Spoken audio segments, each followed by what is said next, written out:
Dum dum dum dum dum dum. Jam.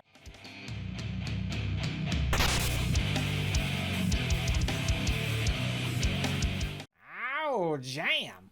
Hello, everyone, and welcome back to Dorks Arguing on the Internet. I am Chewy, as always, and I have with me Brian That's me, and as Mike always. That's me, as often. and Dirk. That's me with infrequentness. You're not always you? Who are you Not sometimes? always. Sometimes Sometimes. I have an alter ego. Yeah. He's Batman. I mean, what? You know, that actually makes way more sense than it should. I mean, have you ever seen Dirk and Batman in the same room at the same time? Never. They've never been photographed together. That's just weird. Just like, have you ever seen me and Jackie Chan in the same room at the same time? Mm-hmm. Makes you think, Well, I doesn't thought it? that was because of the restraining order. Shut so- up. Why you always gotta tell everything you know? I can't help it. I literally can't help it. I just keep talking. You know me. Hey, look, a squirrel. So, hello, everyone. The last time we did this, we argued about the MCU. We made it through phases 1 and 2, but we also started way late, and so we sort of had to stop before we really got close to done. But this time we're starting way earlier, so it's fine. And then Mike resubbed for 28 months and said, "Tell everything you know." To be fair, we also spent a decent amount of time on each one. Like, we didn't just kind of blow through it. Yeah. Yeah, but I mean, we So- didn't actually start the stream until almost 9 o'clock. Yeah. That was That's part true, of it. Yeah. Whereas this time it's 8:30. So, but whatever. We'll blame Brian because he was late. So, Yep. let's just get right into it. Where we've got tiers S through D, like you do, and we are doing the MCU, like you do, because it was the only thing that I could think of that we all had mostly experience with, except for Mike. Yeah. And even he's seen a bunch of them, so it's fine. That wasn't Star Wars, because we just did a Star Wars episode of the podcast not long ago, and I was like, let's not jump right into that. So, first up for Phase 3 should be Civil War. It is Captain America Civil War. So, what do we think about Civil War? It's either A or S. I mean, okay, so it's the first villain in a while since Loki to really be interesting. The villain has some nuance to him, and it's true. There's some plot convenience as far as his plan is a bit multi-staged and arguably shouldn't work, but still. Oh, Zemo. I'm sitting here going, Zemo. are you talking about Tony? My brain completely... Well, I'm not taking a side. I know they're all like, take a side. I'm not taking a side. But Team Jacob. no. Yes, actually. Who needs a shirt? No, he does not. And I said like who, like not, yeah, anyway, I realized I came across wrong.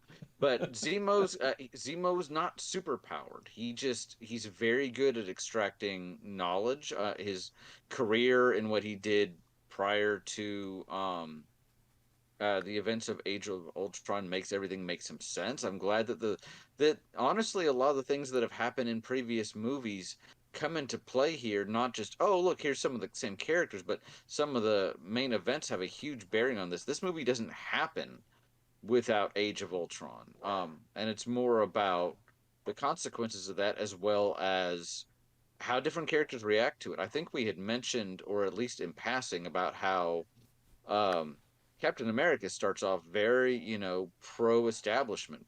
I mean, he's a soldier. He believes in the chain of command. It's all about what he does. And over the course of the movies, he becomes a lot more convinced. And this movie is like the turning point of this, as far as, maybe sometimes, the establishment does not have the best perspective on these things, and maybe a couple individuals like ourselves are a little better equipped to deal with it.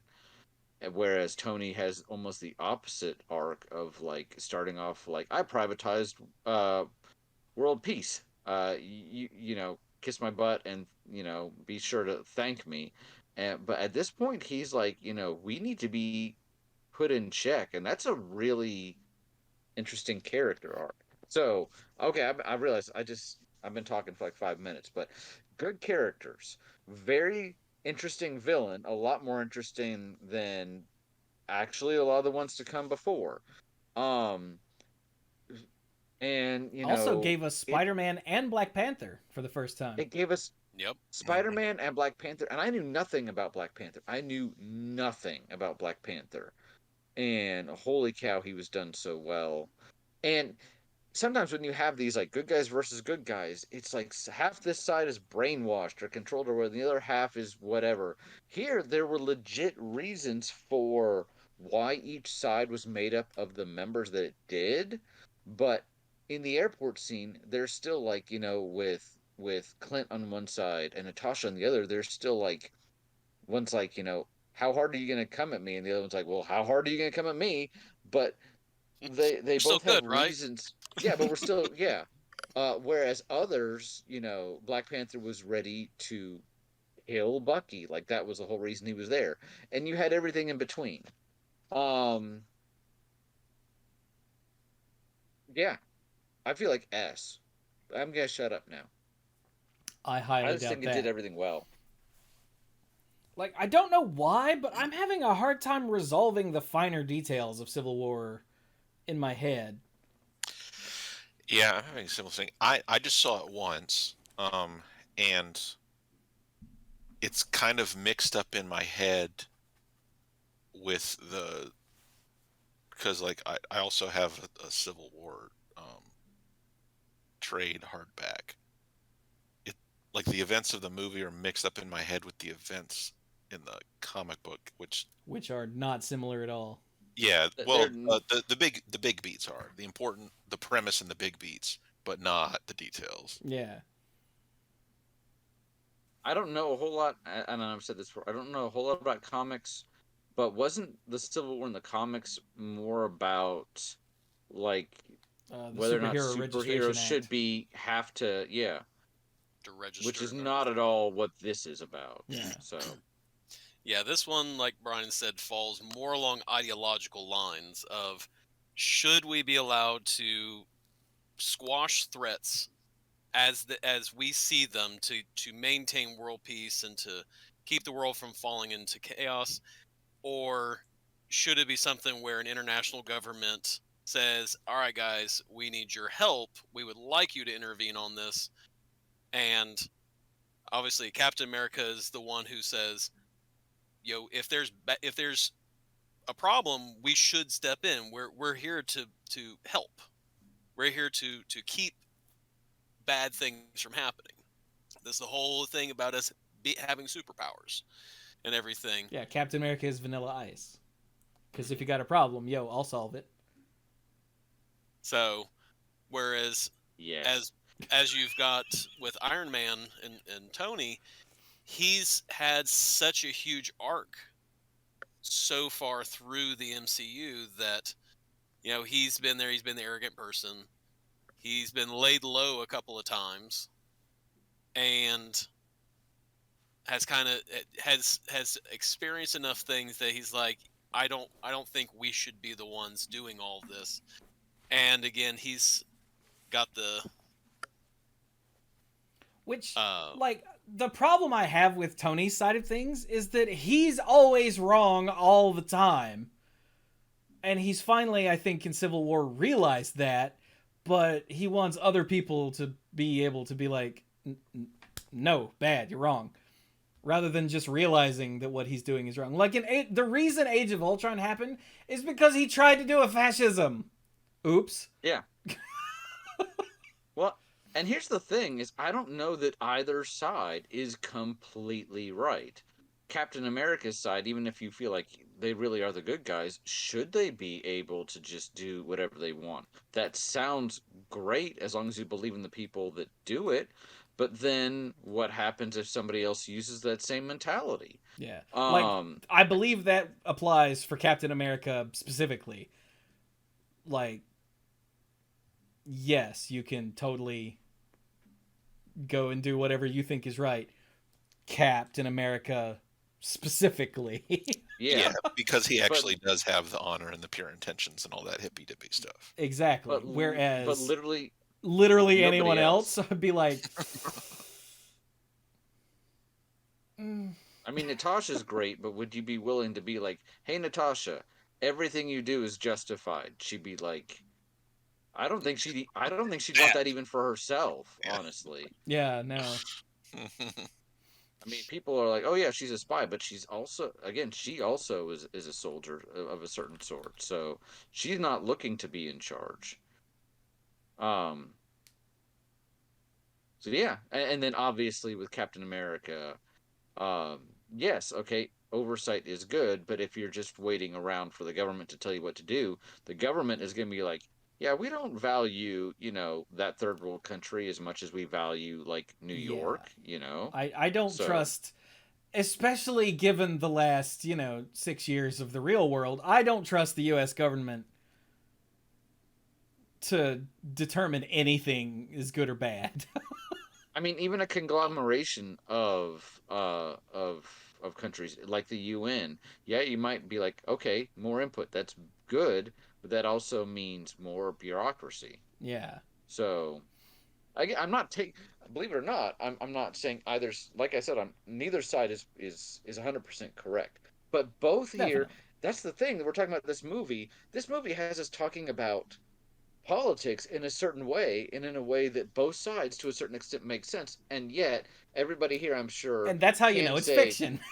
and that's how you know it's fiction. But this is how it's done well, is that even though all of us here are like, wow, they're both kind of right, also you can tell we're invested in these characters because everyone here feels like at least one of these sides is a little more right than the other, right? Like, I'm gonna go 1, 2, 3, and you just say which side you think is more right, at least in the events of the movie. 1, 2, 3, Captain America. Why isn't America. anybody else going? Okay. Yeah, I was just Well, gonna jump part of in. it is because I remember. It turns out I remembered so little about this movie. I didn't remember what the point was until Dirk re-explained it a few minutes ago. Because all of it was just so lost and mixed up with comic book stuff in my head. Yeah. Well, Yeah, and it they was like because of the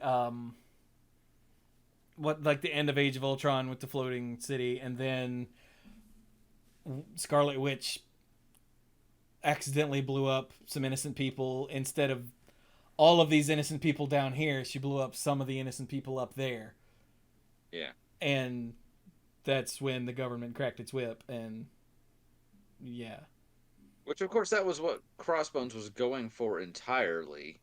Was, well, not necessarily kill these people or that people, but just sacrificing himself to make them look bad. So, yeah. But like, I think the like the ideological fighting is good. I think Nemo's planning is good. Uh, Zemo. of course the airport scene is the big battle there is amazing. That's where we got Spider-Man. It's where we got Black Panther. We got Thunderbolt Ross back in this movie into the MCU, who hadn't been seen since Hulk, I don't think. Right. Um, this is also at the very end is where Rhodey was injured. Yep. and you get the icon and I don't know if this came from the comics or not, but the one where Cap and uh, Iron Man are fighting, and they're actual like fighting at the end of it. That the impression I got was that showed up in the comic books, like the two of them fighting showed The up in the image. comic books in terms of the pages, because there were people were like, this one right here mirrors what was in the panels and all that, and then Cap bringing his shield down not to kill Iron Man, but just to take out his power source. That way, he would just stop fighting him. Yeah.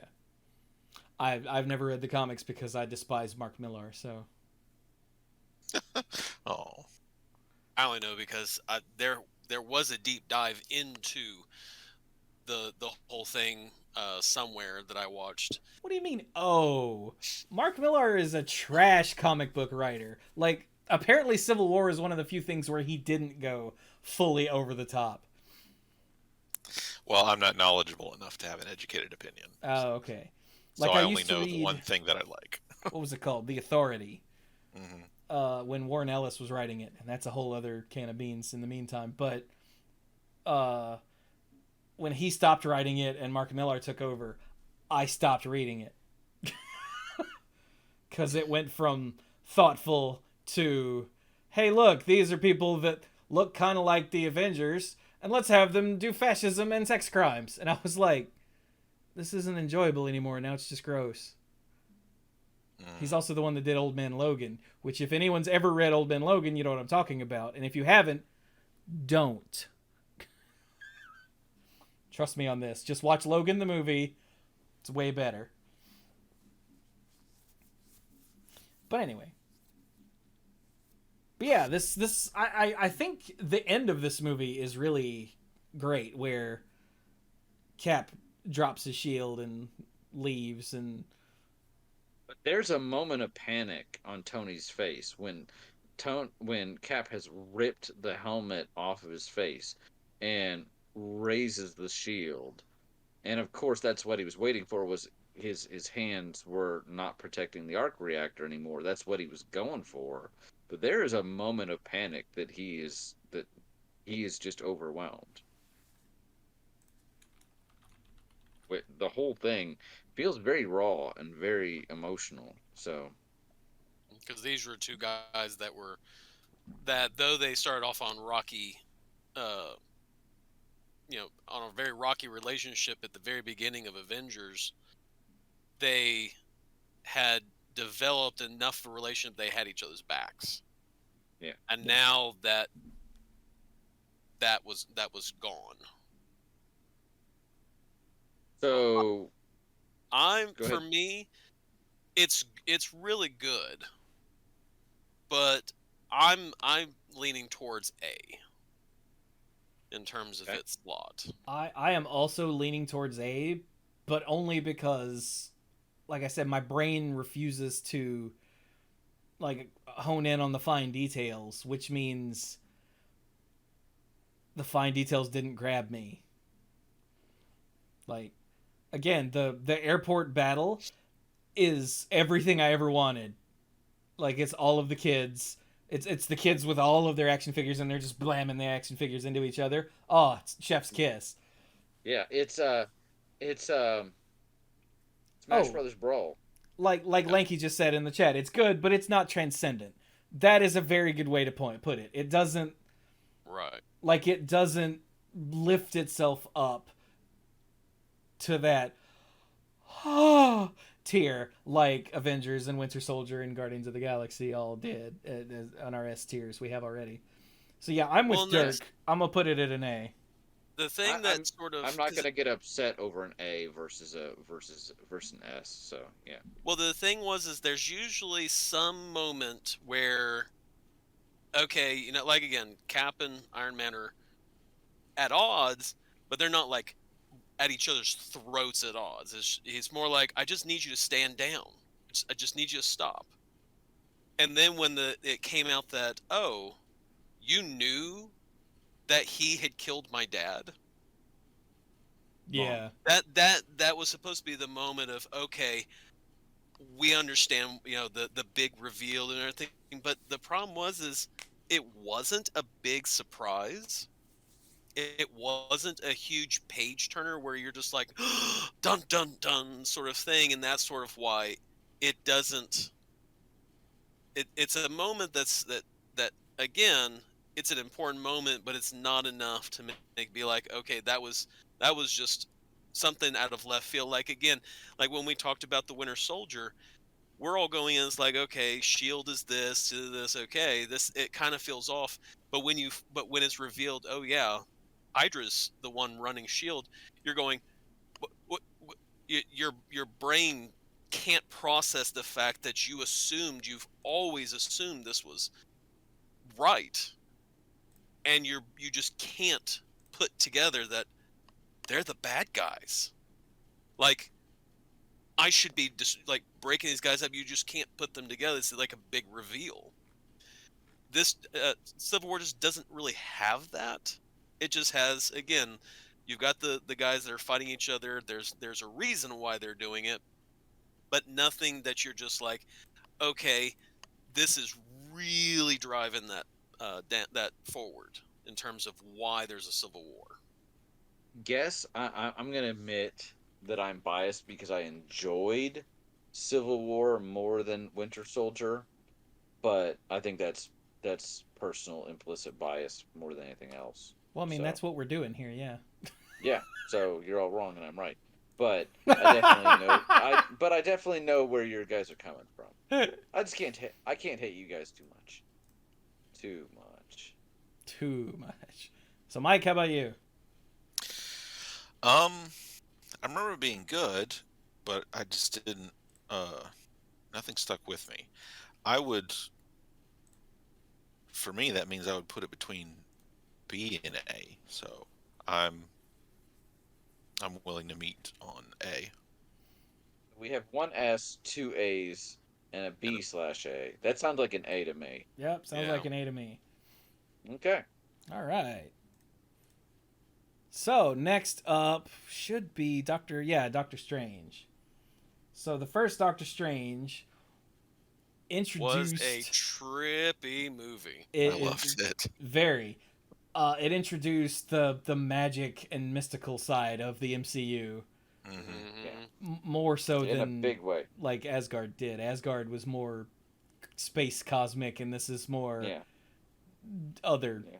kind of Yeah. Thor says, our world, in your world calls it magic, and it could also be called science. In our world, it's both. And Doctor Strange is like, no, it's magic. No, it's magic. Yeah. Magic. Although the Ancient One does go out of her way to be like, she's like, how did you learn medicine? He's like, repetition and practice. And she's like, yeah, there you go. So there's still a discipline to it. But it's a lot more. I'll tell you what, seeing the original Doctor Strange in a movie theater, I can only imagine what it was like in IMAX, but seeing it in a movie theater was an experience. Now, for me, the downside of Doctor Strange is that it's literally just Iron Man again. Yeah. Not literally, but it hits a whole lot of the same notes of Iron Man again. It does. Arrogant guy who's on top of the world and wealthy. Yeah. Is pulled out of his comfort zone thanks to some event that was out of his control, but was actually in some part due to his own arrogance. Tony was over there and was not riding the Humvee or the Fun V or whatever, because he's like, nah, it's cool, I'm with this. Doctor Strange got into a car accident because he wasn't paying attention. He was, nobody else hit him, and then goes, is broken down to their most basic self, and then brings themselves back up again, largely due to a new wise mentor somewhere, and grows to appreciate an aspect of life that they didn't before. Iron Man is heroes aren't born, they're made, right? And Doctor Strange is, I don't know, Pretty much if the I can same give thing, Doctor actually. Strange. Yeah. Yeah. So now let me ask you something. And I think we're all of the relatively same mindset. We've talked about politics and other things like that, right? So, who was the Ancient One in the comics? What do you mean? Like, how were they depicted in the comics? Oh, that's an old Asian man. Yeah. Yeah. Because I've heard a lot about whitewashing in this movie, and Ancient One being cast as, was it Tilda Swinton? Yeah. I guess my question of you is, which is better, is it better to keep the original source material, even if the source material is in fact kind of a racist caricature? Oh, it's an ancient, wise Asian person that fits all the stereotypes, but is an ethnically diverse person. I mean, sort But of like they did with the Mandarin, because the Mandarin yeah, is kind of. literally a Fu Manchu Asian Yeah, stereotype that they went, no, let's not do that. yeah. Yeah. So I'm asking you guys because I know we won't attack each other. I've honestly had that question for a while of like I get why this upset people, but wasn't the original version kind of insulting itself? Yeah, it was. And no, it wouldn't have been, it would have been lazy to just go back and do that again. Th- they would have had to I mean, they could have do the updated. casting. Yeah, they could have done it, and if they did the casting and writing intelligently enough, it would have been fine. Yeah. But I think had they I gotten an Asian woman instead of a white woman, no one other than the misogynist who we don't care about would have said a word. You're right. That would have made a big difference. I think. I mean, I think the casting, because it's not just some white woman. Yeah, it's it's a Tilda just Swinton. Yeah, let's be yeah, it's real. Tilda Swinton, a mysterious, beautiful alien being. Who lives among us and acts in Yeah. movies. Have you seen did you see her turn in Constantine? I haven't seen Constantine. Me neither. Mm-mm. Really? Chewy, did you see it? The movie with what's his name, And there's or Keanu the Reeves. show? Keanu Reeves. What? No. Yeah. She's in that movie and honestly, it's really interesting.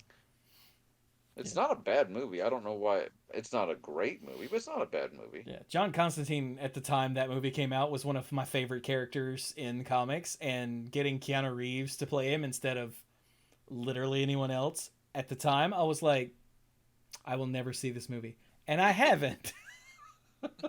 Well, I won't ask you to break your stride, but Yeah, Amanda did tell me I should watch it, and I just looked at her.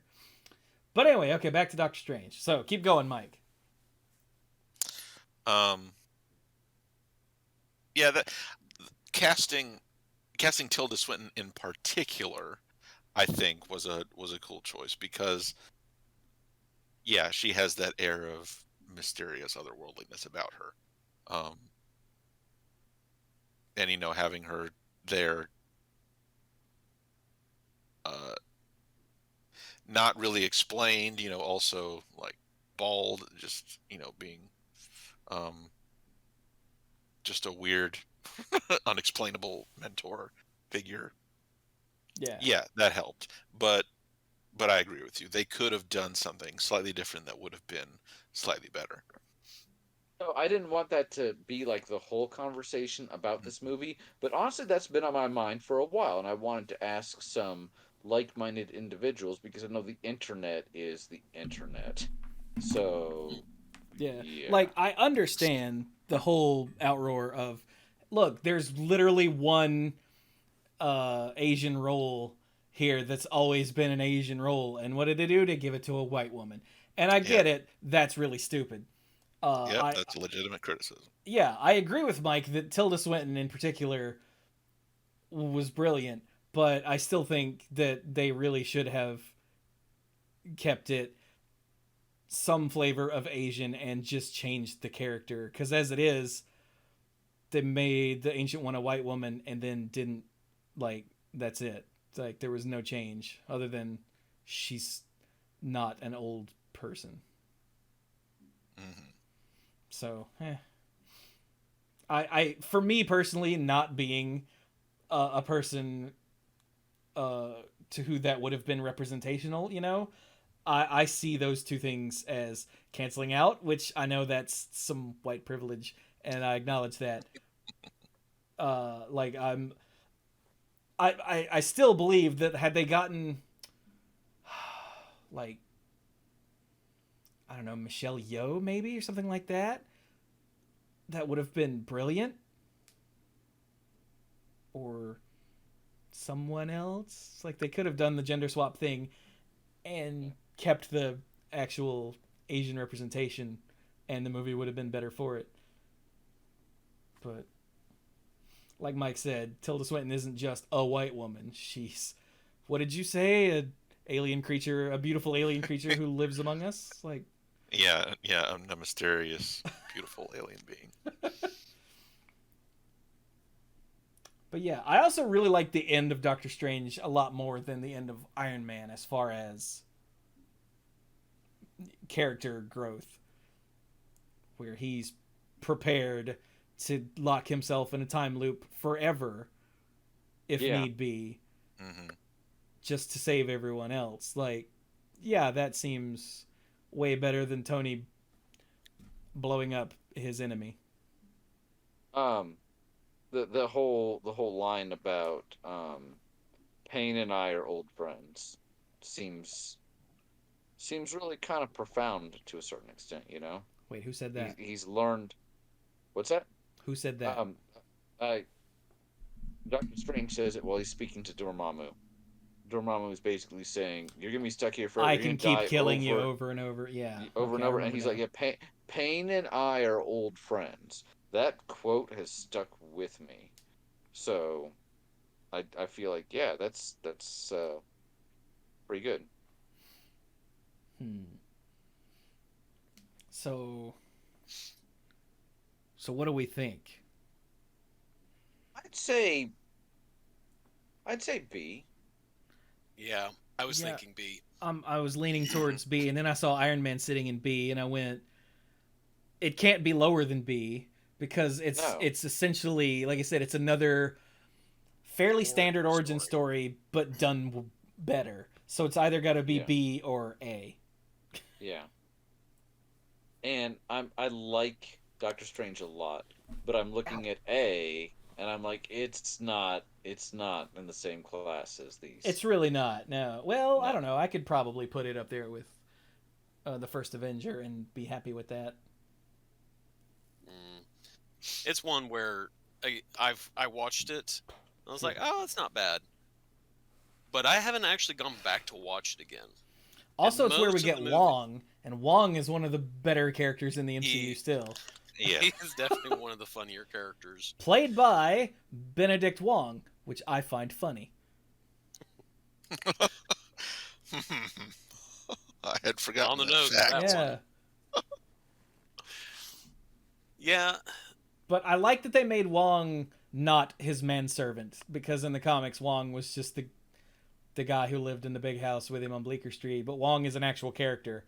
Now, I don't know if Wong in the comics later became more than his manservant, but that's what Wong was back in the 90s when I was reading Doctor Strange comics, so. Yeah, like I said, I put it as B, mostly because if I watched it and I liked it, then for me it would be B category. If I watched it and was like indifferent about it, it would be CD category. And it's one where I watched it, I thought it was interesting, lots of great, trippy, psychedelic effects that made you go, okay, this is what, like, my understanding is the comics were like being on an acid trip. And this movie was like watching an acid trip. If you're like, what would an acid trip be like? And be like, watch Doctor Strange. And sit back and enjoy the ride. Charles, get out of my head. Charles, he got in my head. I'm tripping off acid. So, hey, Mike, what did you think of Doctor Strange? Where do we put it? It was very, very good, very enjoyable, very cool to watch. But the story was, like we said, just, a thing. Yeah, it's solid, good stuff, but not like amazing. So I would slot it at B. Okay. I think I shifted mine up to A while we were talking, but I was outvoted. So into B it goes. Which sounds good. All right, next up is Guardians. Yeah, next up is Guardians 2. Guardians 2. I really liked Guardians 2, but not as much as Guardians 1, but only a little bit, not as much. Guardians 2, to me, was an okay movie that had great moments. I'm Mary Poppins, y'all. Yeah, you are. I love But that. but the plot was okay. Introducing Mantis is fine. Like she's not my favorite, but she's a character. Um, If you had told me in the 90s that Ego the Living Planet would make it into a big budget Marvel movie and be better than the big budget version of Galactus, I would have called you a psychopath and a liar and probably punched you in the balls and ran away before you got me. And that's yet, here we are.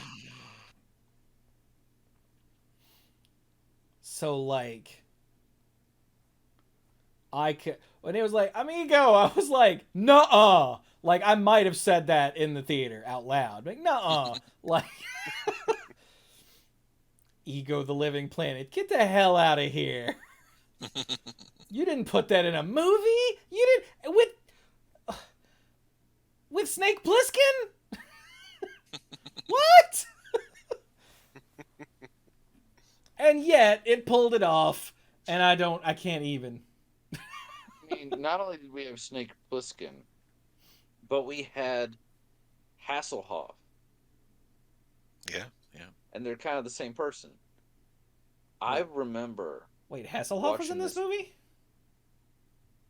Wasn't he? Yeah, for a minute, like Ego turned into him. Oh yeah. Oh, right, because, okay, you're right. But Jesus. and this movie had some moments. I was watching this movie with Carrie at home. We had rented it, and Ego says the line about "I loved your mother." We're way into spoilers now, right? I mean, like everybody. So I mean, we've always that's been what in you're. it. I Yeah. will issue So spoiler warnings for the more recent movies when we get to them, in case anybody wants to dip out. But yeah, these but are all we old enough to where, yeah. yeah. Yeah. So we get to the line and Ego's like, I loved your mother. She was everything. And I knew if I ever saw her again, I would never do what I needed to do. It killed my heart to give her cancer. And Carrie like gasped. She was Yeah. like, no. So yeah, I mean again, it had big impactful moments. But to me, I don't know. It felt like the whole thing was tied together well enough, but I don't know. I It's never going to be up there with me with like Guardians 1 and some of the others. I did It really was appreciate the Rocket getting over himself. yeah. Like that, to be a stupid CG Raccoon Man voiced by Bradley Cooper, which does not sound like the thing that would bring a tear to your eye. Rocket's arc in Guardians 2 was really good and touching. Mm-hmm. Mm-hmm. And Yeah. even It things was. like the funeral at the end, I was like, huh. Mm-hmm. Pretty sure I remember weeping openly in the theater. But I Um still don't think I'm gonna say it's an A for me personally. I'm okay with B, but I won't fight you on it too hard. I Um could see that too. Yeah, it's not a breakout S like the first Guardians of the Galaxy was for me, but Yeah. it was definitely it was just a really good, fun, enjoyable movie. And even though it has this ensemble cast with a history, it stands on its own really well. Ashley and I went to see this in the theater for just out on a date, and she had not seen the first Guardians of the Galaxy movie, but that wasn't a problem at all. You can just get into it. You understand who everybody is, without too much, um, without needing any exposition dump. You just watch them do what they're doing, and you figure it out. And it it moves really well, it stands really well, and it's really enjoyable in and of itself. Yeah, like all of the pacing is good. All of the characters are Mhm. well characterized. Like Mike said, you don't have to know what's going on because the characters are characterized so well. But that's just James Gunn. Apparently, that's what he does. I still haven't seen the Suicide Squad, the good one. Hmm. But apparently, he did it there too. So that's good. Well, Dirk, what do you think? It was. It again was one where I don't. It wasn't as good as the first one. I thought it's sort of like Iron Man, where it was like the second one, you're moving things along, but I could go with A or B. So it sounds like we're gonna plop it in A because I think we had all A's and a B. Does that sound right? Yeah. Sounds right. Yeah, Okay. B plus for me, but okay. Well, see, you're wrong, and the rest of us are right. That happens from time to time. Not all the time, but every now and then. So next up is Spider-Man: Homecoming, which is the Don't first. forget, Black Panther shows up before Endgame and all that too. I know it says on the list Well, yeah. it's after Endgame and What? No, this is just Infinity how War. they're arranged Yeah, the on list here. the Yeah. list is sorted alphabetically. Yeah, Not I've gotcha. got the chronologically. list in Wikipedia. We're going in order, Dirk. Calm down. Calm down. Okay, I'm just making sure. Pump your brakes, man. All right, Pumping the brakes. so Homecoming was our first full MCU Spider-Man movie, and just to tangent real quick, Tom Holland is my favorite of the three big screen Spider-Men. Like I loved Tobey's Peter Parker, I loved Andrew Garfield's Spider-Man, but Tom Holland is the one that gets both of those right as far as I'm concerned. I don't disagree. He does I mean, seem it's to hard- have the characteristics associated with a Peter Parker who's, very jittery. I mean, he's been bitten. He gains these powers, but he's always sort of been like the weird kid. Well, who would be weirder than the kid who's like hyperactive, has problems with self-control and all that, which Tom Holland would fall into that So category. you can I tell think. Dirk is a teacher the way he's doing this. But Yes. like Tom Holland's Spider-Man is the only one who feels like a kid of the right age. Yeah. Not that we're comparing these to other Spider-Man movies, but it's impossible not to. It's impossible not to. Although I'm apparently one of those rare people who liked at least sort of appreciated all of the previous Spider-Man movies. The only one I didn't like was Spider-Man 3.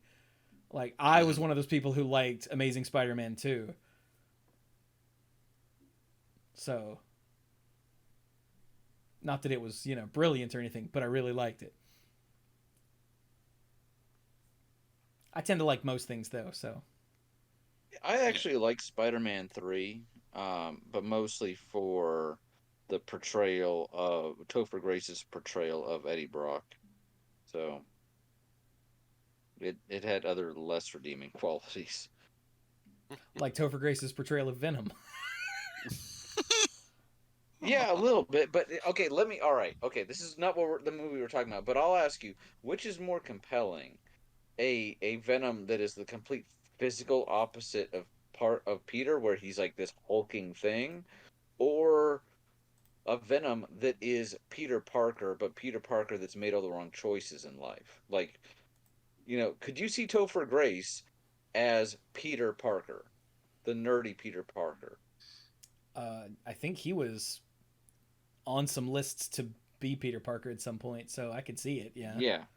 So my point is that he's not, I think, as like the comics have portrayed Eddie Brock, but I think it makes more sense for the film as far as just having someone that's more of the mirror image. But again, what if Peter just made the wrong choices? So That to me is more interesting The than thing about just Spider-Man and Venom, though, it's never been a physical thing. It's a ideological thing. Like it's a viewpoint clash, well, yeah, no, not a physical size or strength clash. Is it even a viewpoint clash or just a personal thing?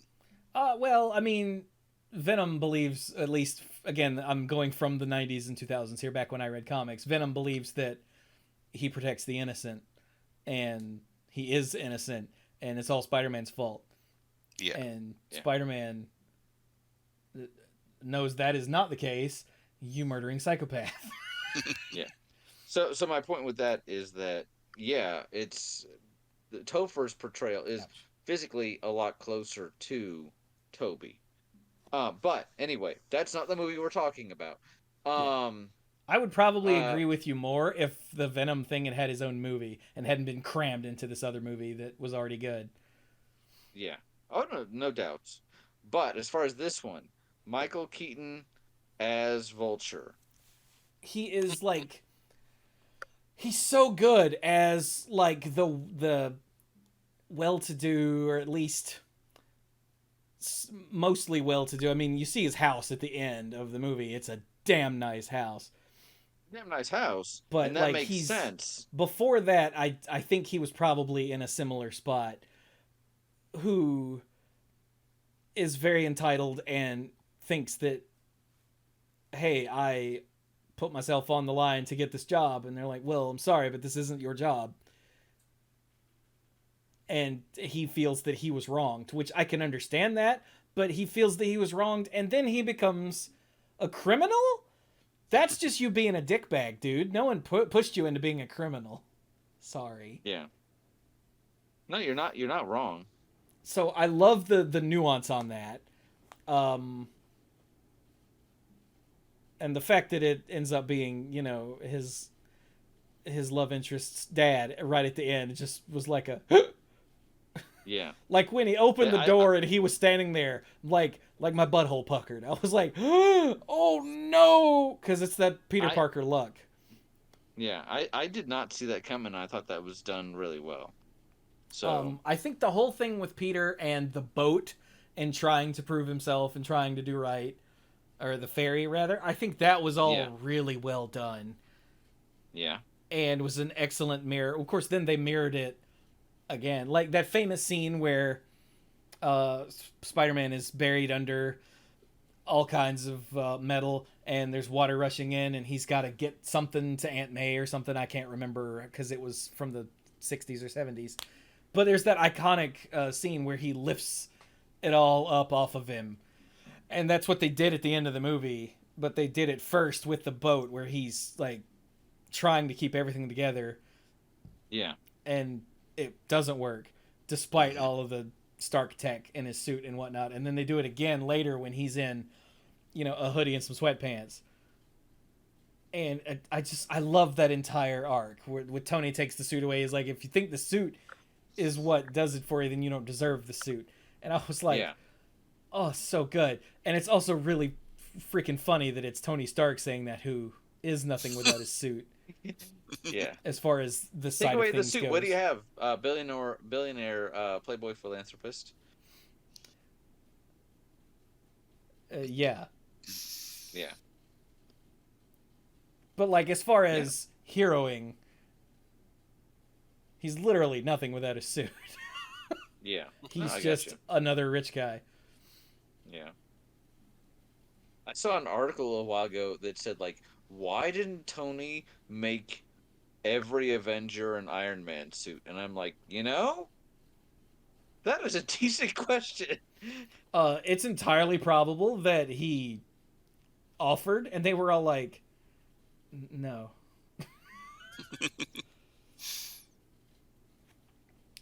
So yeah, I gotta say I really love this movie,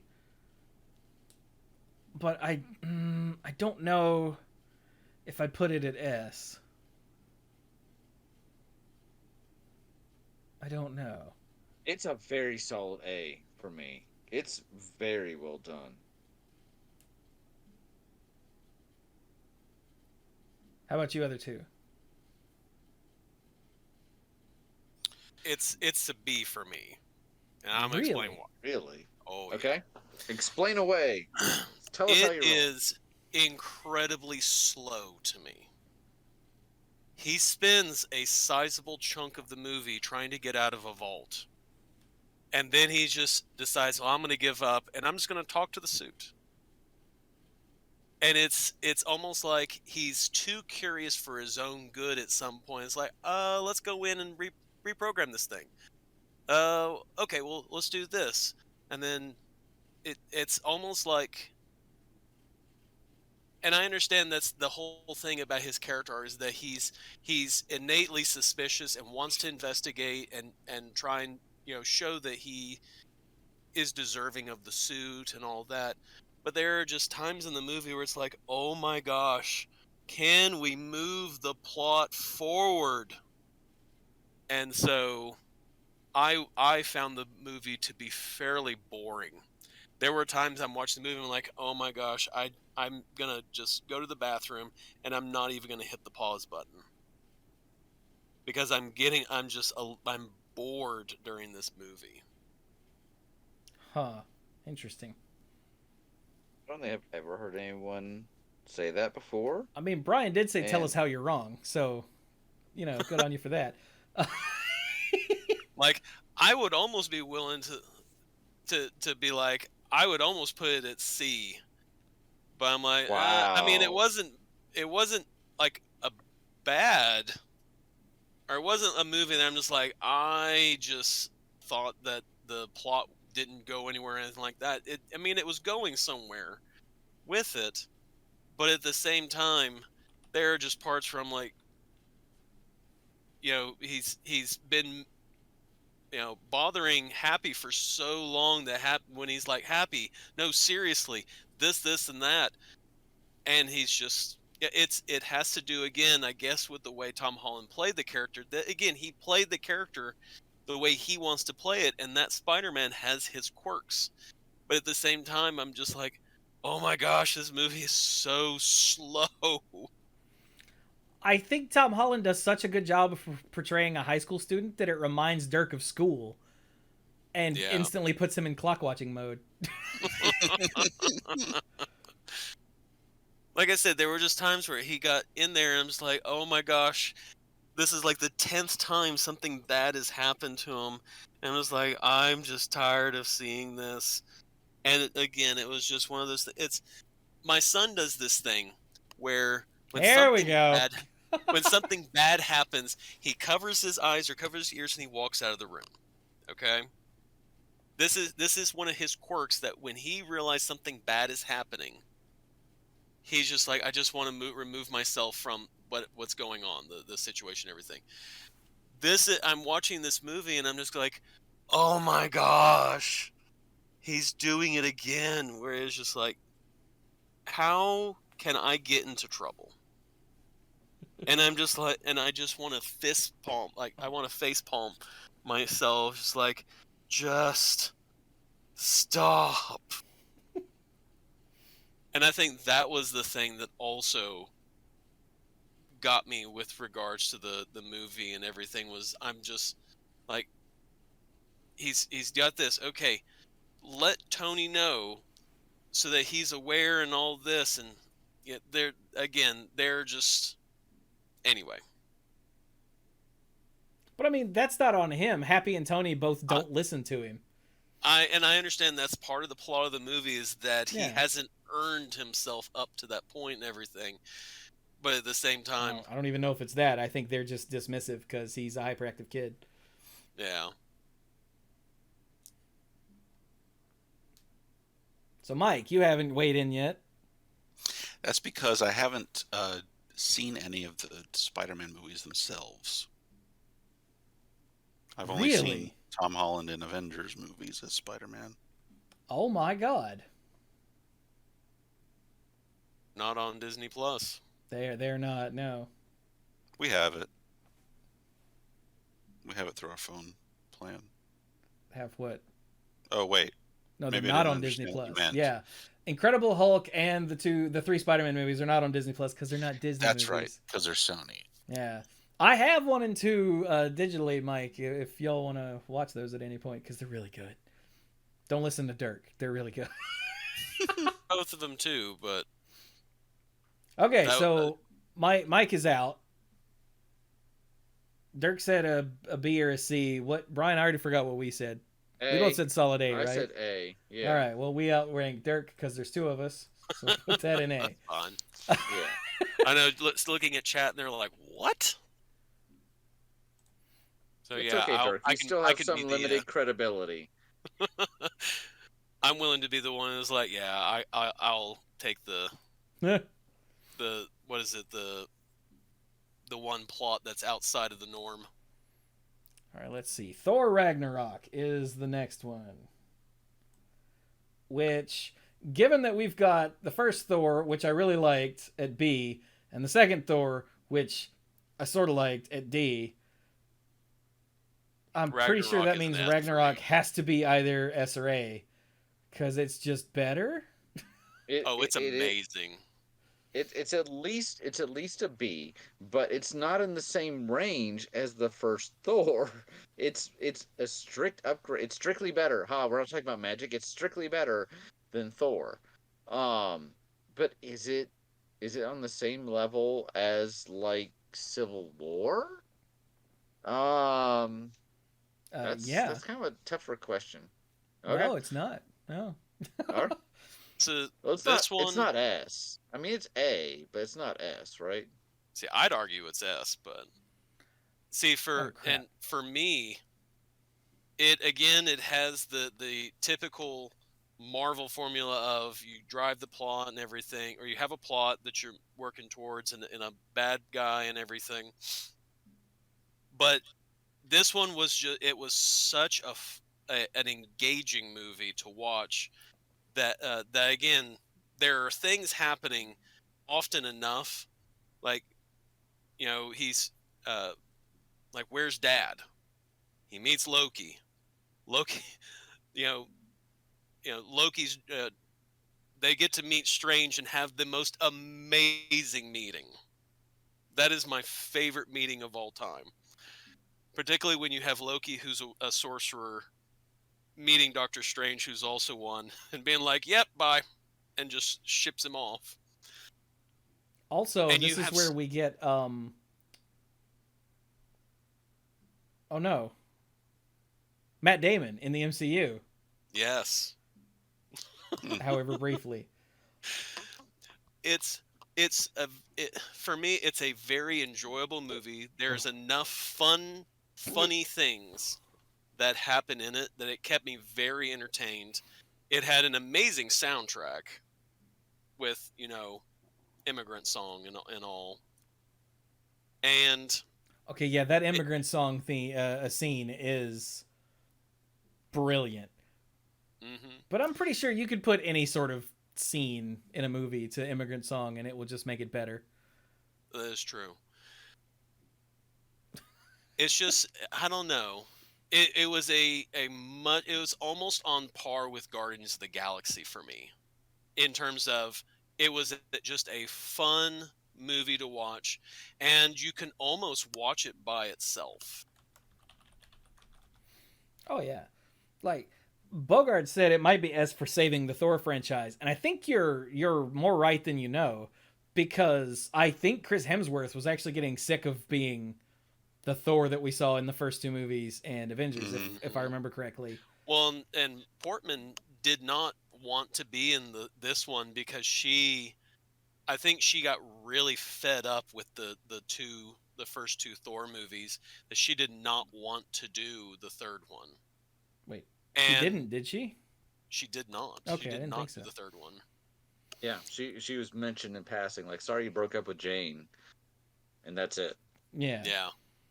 But like, I think Taika Waititi and whoever is the writer for Ragnarok, or the writers for Ragnarok, gave Chris Hemsworth something else to do, and I think that's why we still have him in the MCU, Yes. and he didn't be Yeah, like, I'm out. I'm pretty sure I remember, industry reporting about that at the time.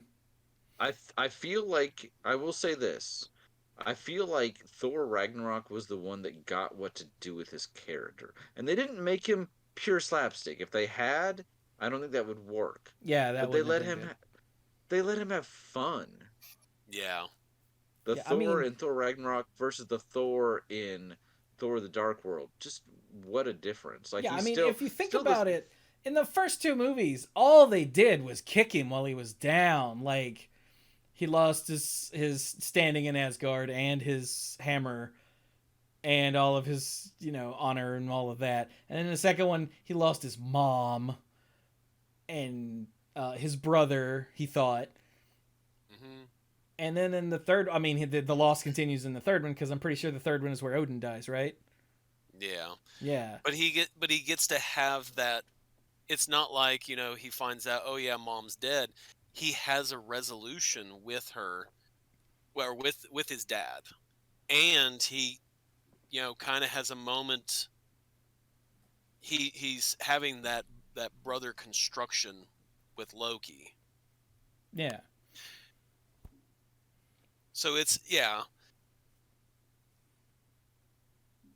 But like then in the third one, like he loses his hair. Oh, that hurt. And he gets shipped off somewhere off in the galaxy and is a prisoner and has to fight for others' enjoyment. Like the whole thing is just keep kicking Thor. The whole damn franchise is. What else can we put Thor through? And then Well, the thing he was, loses Asgard itself. but the Like thing was, Jesus. the movie forced him to be like, you can't just be, the prince who gets to do whatever you want, everything. The one driving thing in the movie is you have to become the leader. You are going to be the king. You are now. It's not King Odin. It's King Thor now, the ruler of Asgard. And he starts off at the beginning of it. He's still not the material. He's still not ready for it. But by the end of it, he's stepped into that leadership position Yeah. where he is ready to be the king of Asgard, no matter where Asgard is. yeah. Yeah, I also Asgard is forgot a he loses his friends because they're all killed by Hela. He loses his hammer for real this time because she destroys it. Like he's just they're constantly just putting Thor through the ringer, and finally he finds the inner strength. After talking with Ghost Dad, like he finds the inner strength and is like, "All right, I can do this. I'll lead my people. I must lead my people to freedom." Are you Thor, the god of hammers?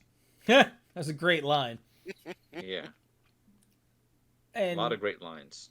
and yeah, and the fact that everything that we've just talked about sounds very heavy, but it's a comedy. Yeah.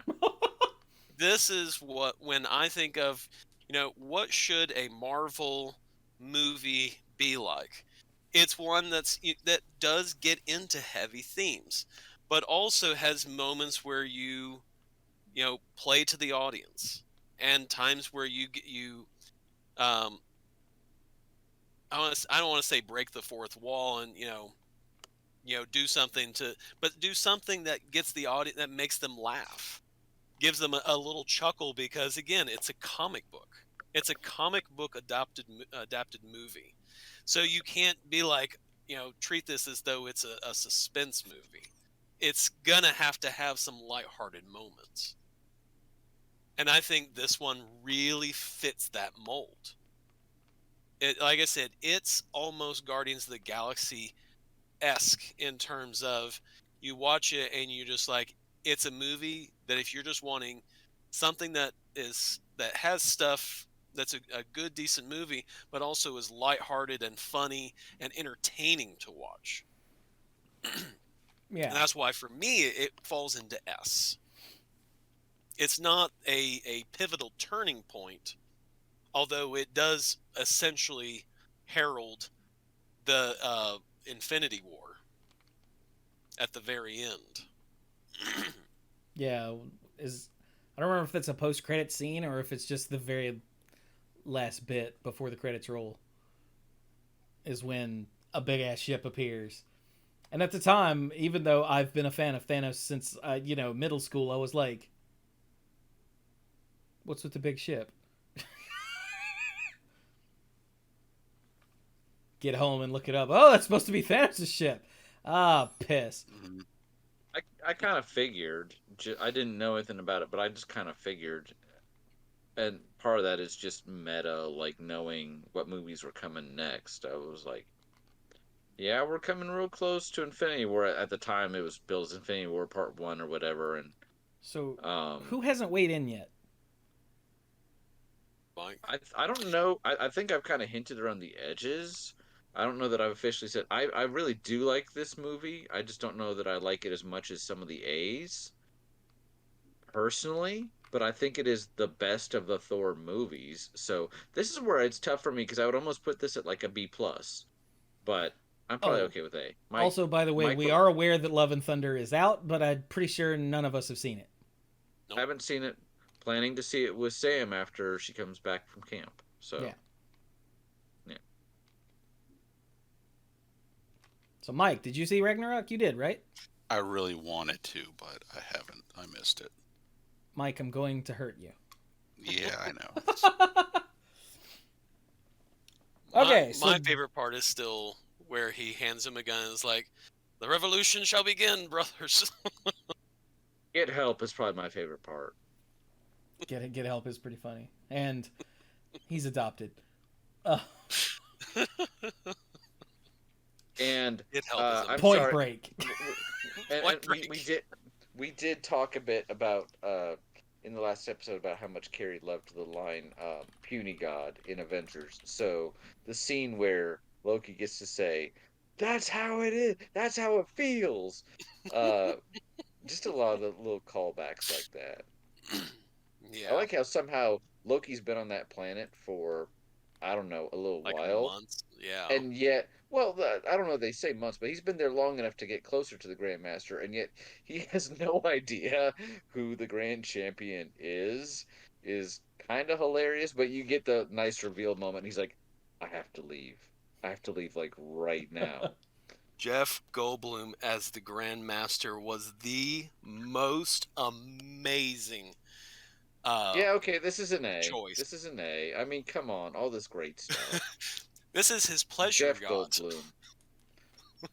And Okay, it- so Brian has now moved up to A. Dirk is saying Yeah. S. Mike hasn't seen it, so it's up to me. Yep. And I already said it's either an A or an S. And so if I just sit in the middle and that leaves us nowhere, basically everyone in chat has said S. So, all right. We'll put it at S. Because it is. The one thing that excellent. kills me is Helya would have been an amazing person to been like, we're going to save you for Thanos. We're going to let you two just talk to each other for a little bit, and then we'll see who leaves that room. Yeah. Because Helya would have been just... She just would have been amazing to have seen in a fight with Thanos to see who walked out. Because I think I mean, Helya would have rolled him.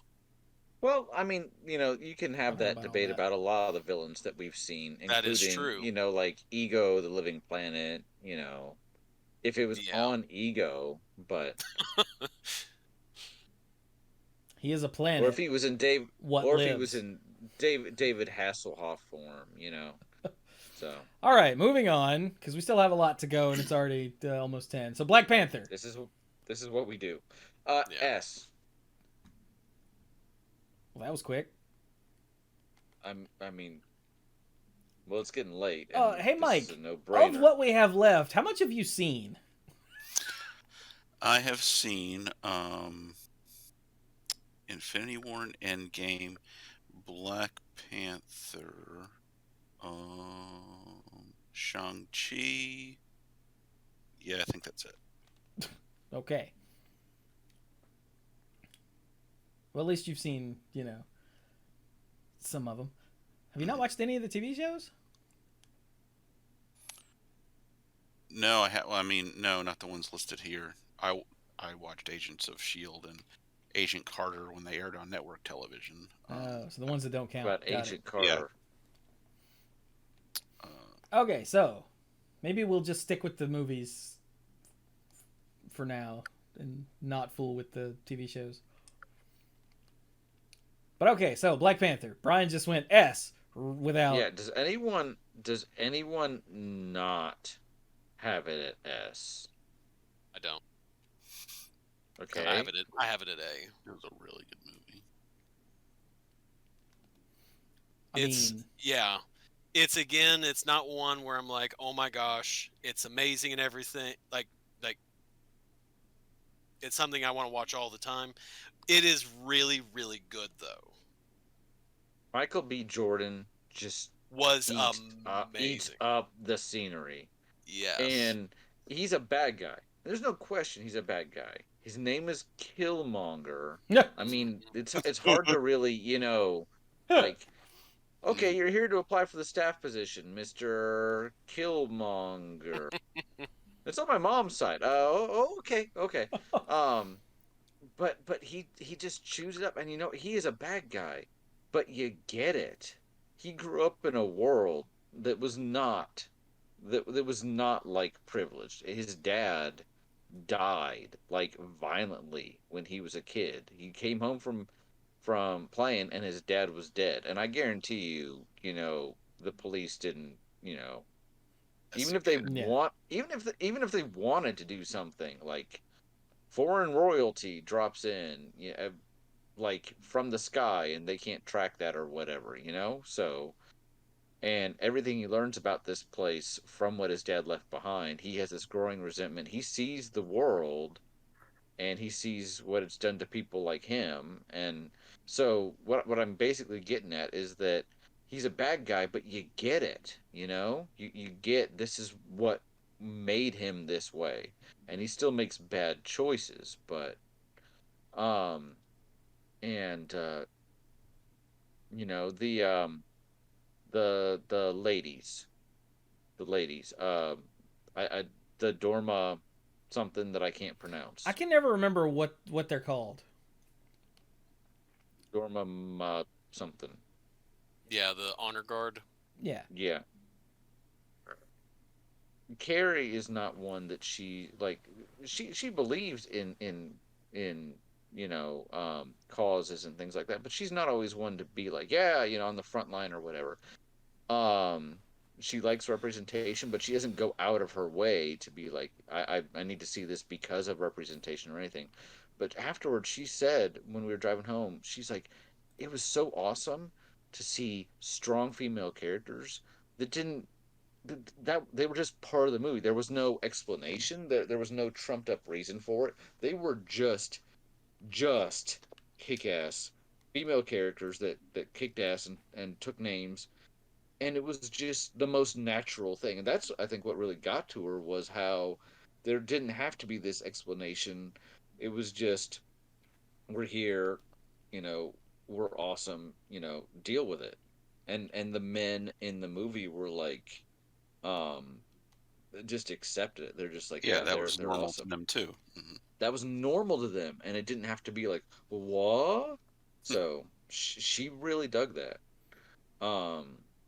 From representation of women to representation clearly of Africans and African Americans, strong thematic, everything. Like I don't know what else you want from a movie. There was what? There were two white guys. One was not Frodo, Bilbo, and one was the bad guy. Like, well, it was Samwise, right?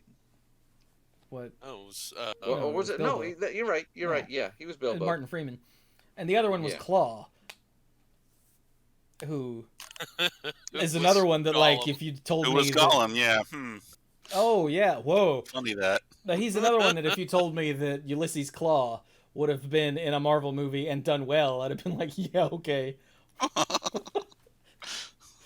Are you high? Shut up. He's the dumbest character. Yeah, comic book Claw is very silly. But it turns out they don't have to use a creature composed of pure sound for it to be Claw. Thank goodness. So, Mike, where do you put Black Panther? I would put Black Panther as S. Okay. It was Me really too. well made, really exciting, really entertaining. Lots of wonderful moments. One moment I remember especially was the gasp moment of realizing something at the point in the movie where you realize who it was who was talking in the very beginning with the father telling his son a story. Yep. And when you realize it was Killmonger and his father, just like, oh no. Yeah. Yeah. Yeah. Very cool. Yeah. When Brian said S, my immediate reaction was to go, well, yeah, but I didn't want to just say that. But, well, yeah. Okay, so now we're in the home stretch of Phase 3, the Infinity Yeah. Saga. Next up is Infinity War. So when I thought you guys were going to do this last week when I wasn't there, I started talking about this with Chewie, and she was like, "Oh, we're not doing this without you." I said, "Okay, I'll just shut up then." It is And then almost 5 minutes later, impossible. he did. It's almost impossible for me to talk about Infinity War without talking about Endgame. Just, I mean, they're Well, two because halves of the it's same one full coin. story. Yeah. Do we want to skip over um Infinity War for a minute and do some of the ones in the middle, or No. do you want to do them? Because we have to do them separately because they're actually two separate movies, even though they're one story. Okay, So, Yeah, I mean, they happen multiple years apart. yeah, that like too. a year apart. A year apart, yeah. Oh, just one? Okay. I thought Yeah. Oh yeah, it was a long year, man. Seeing them back to back like that, it was a long year. So, yeah, Infinity Oh War, I think it No, I begins. meant like within the story. Oh. well, in one sense, they're Okay, also anyway. still back. Yeah. Infinity War begins with the Asgard on a ship getting ransacked and Loki dying for real this time. Yeah. That's how the movie starts. Yeah. Now, my recollection on Infinity War is going to be fuzzy again because I have not been able to bring myself to watch it again. Because when I was trying to do a full MCU rewatch, I stalled way before I got to here. And never picked it back up. But it's a hard movie to watch unless you've got time to watch Endgame immediately. When we did the MCU with Sam over the summer of 2020, I did. I skipped Infinity War and did the stuff in the middle, and then and watched them back to back. Yeah. Because like I said, I don't remember much about what happens. I remember the beginning. I remember the end, because how could you not? And the rest, I'm aware of it, but it didn't stick because, like, the end is such a jolt, and then the credits that you're like, but, because that is not what I expected at all. Uh, I have to go. I'll be back in just 1 second. I'm gonna say S for Infinity War. Keep going. Okay. Yeah, I would put it as S because there were several times that, number one, you had the first, again, Civil War, you had the first, team up of, Avengers would be the first time that you had a big team up with the superheroes and all that. And in this one, you do still have the team up and everything, but the team ups are so fluid that you end up with combinations that you just did not expect. Like, again, Tony, Doctor Strange, and the Guardians, and Spider-Man. Yeah. What kind of team up was that? So, again, that was it was fun to see all the combinations and everything, but it was you did have the big shocker at the end, and all of us I know in the movie theater are just we're left going, what? And then when the movie ended, and everyone, I mean, there were a lot of us that when the movie ended, we were like, no, you cannot do that to us. Yeah. Like, as a recap, the movie ends with Thor not killing Thanos. Thanos snaps his fingers, and half of everybody in the universe turns to dust. And I don't even remember if anything happens after that. Like, I don't know if we get to see he goes much. to a planet, he looks out on a horizon because of what he just did, and the movie ends. Like, I don't remember if we got to see much of the like aftermath of what happened. So. Nope. I don't remember. Nope. Oh, okay. So we just see a bunch of people disappear, and then Thanos is like, and then the credits roll. Yeah. Jesus Christ. And then then in the post-credit scene, there is a Cap's favorite, his famous line, like he was talking about at the end, was like, or he was what he said. Oh my God! What, like, in terms of what happened? Did we lose? Just the look on his face tells you a lot. That is like they lost. They had their chance and they blew it. yeah. And it had been working up to being your standard, superhero good ending because like Thor showed up and started wrecking the joint and knocking out all of the army that was overrunning them. But then, and Wanda almost takes out Thanos, I think. Was that in this movie? No, she killed Vision, and then Thanos used the Time Stone to and then he fix Vision, and then rips the mind gem out of his head. Yeah, and she's just left. She's dazed, and I don't remember. Did she watch him do it and everything? But yeah, it was that, and everyone trying to stop him, and just and you get that iconic shot, which is almost straight from the Infinity Gauntlet in the comics, where Captain America reaches out and grabs his hand, so he can't do anything. Like, and then it didn't matter. They lost. Piss off. Credits. And, like, yeah, Lanky said in the chat a minute ago, like, no one made a sound after that movie ended, unless it was like, And then in one of the post-credit scene, you get that tiny little flicker of hope, because you get Fury pulling out his little futuristic pager and then dusting, but you see that he sent a signal to a symbol. It shows a symbol, and it's Captain Marvel's symbol. And I was like, but that's all the hope you get, is that tiny little bit, and that's not even a lot. And it was brutal.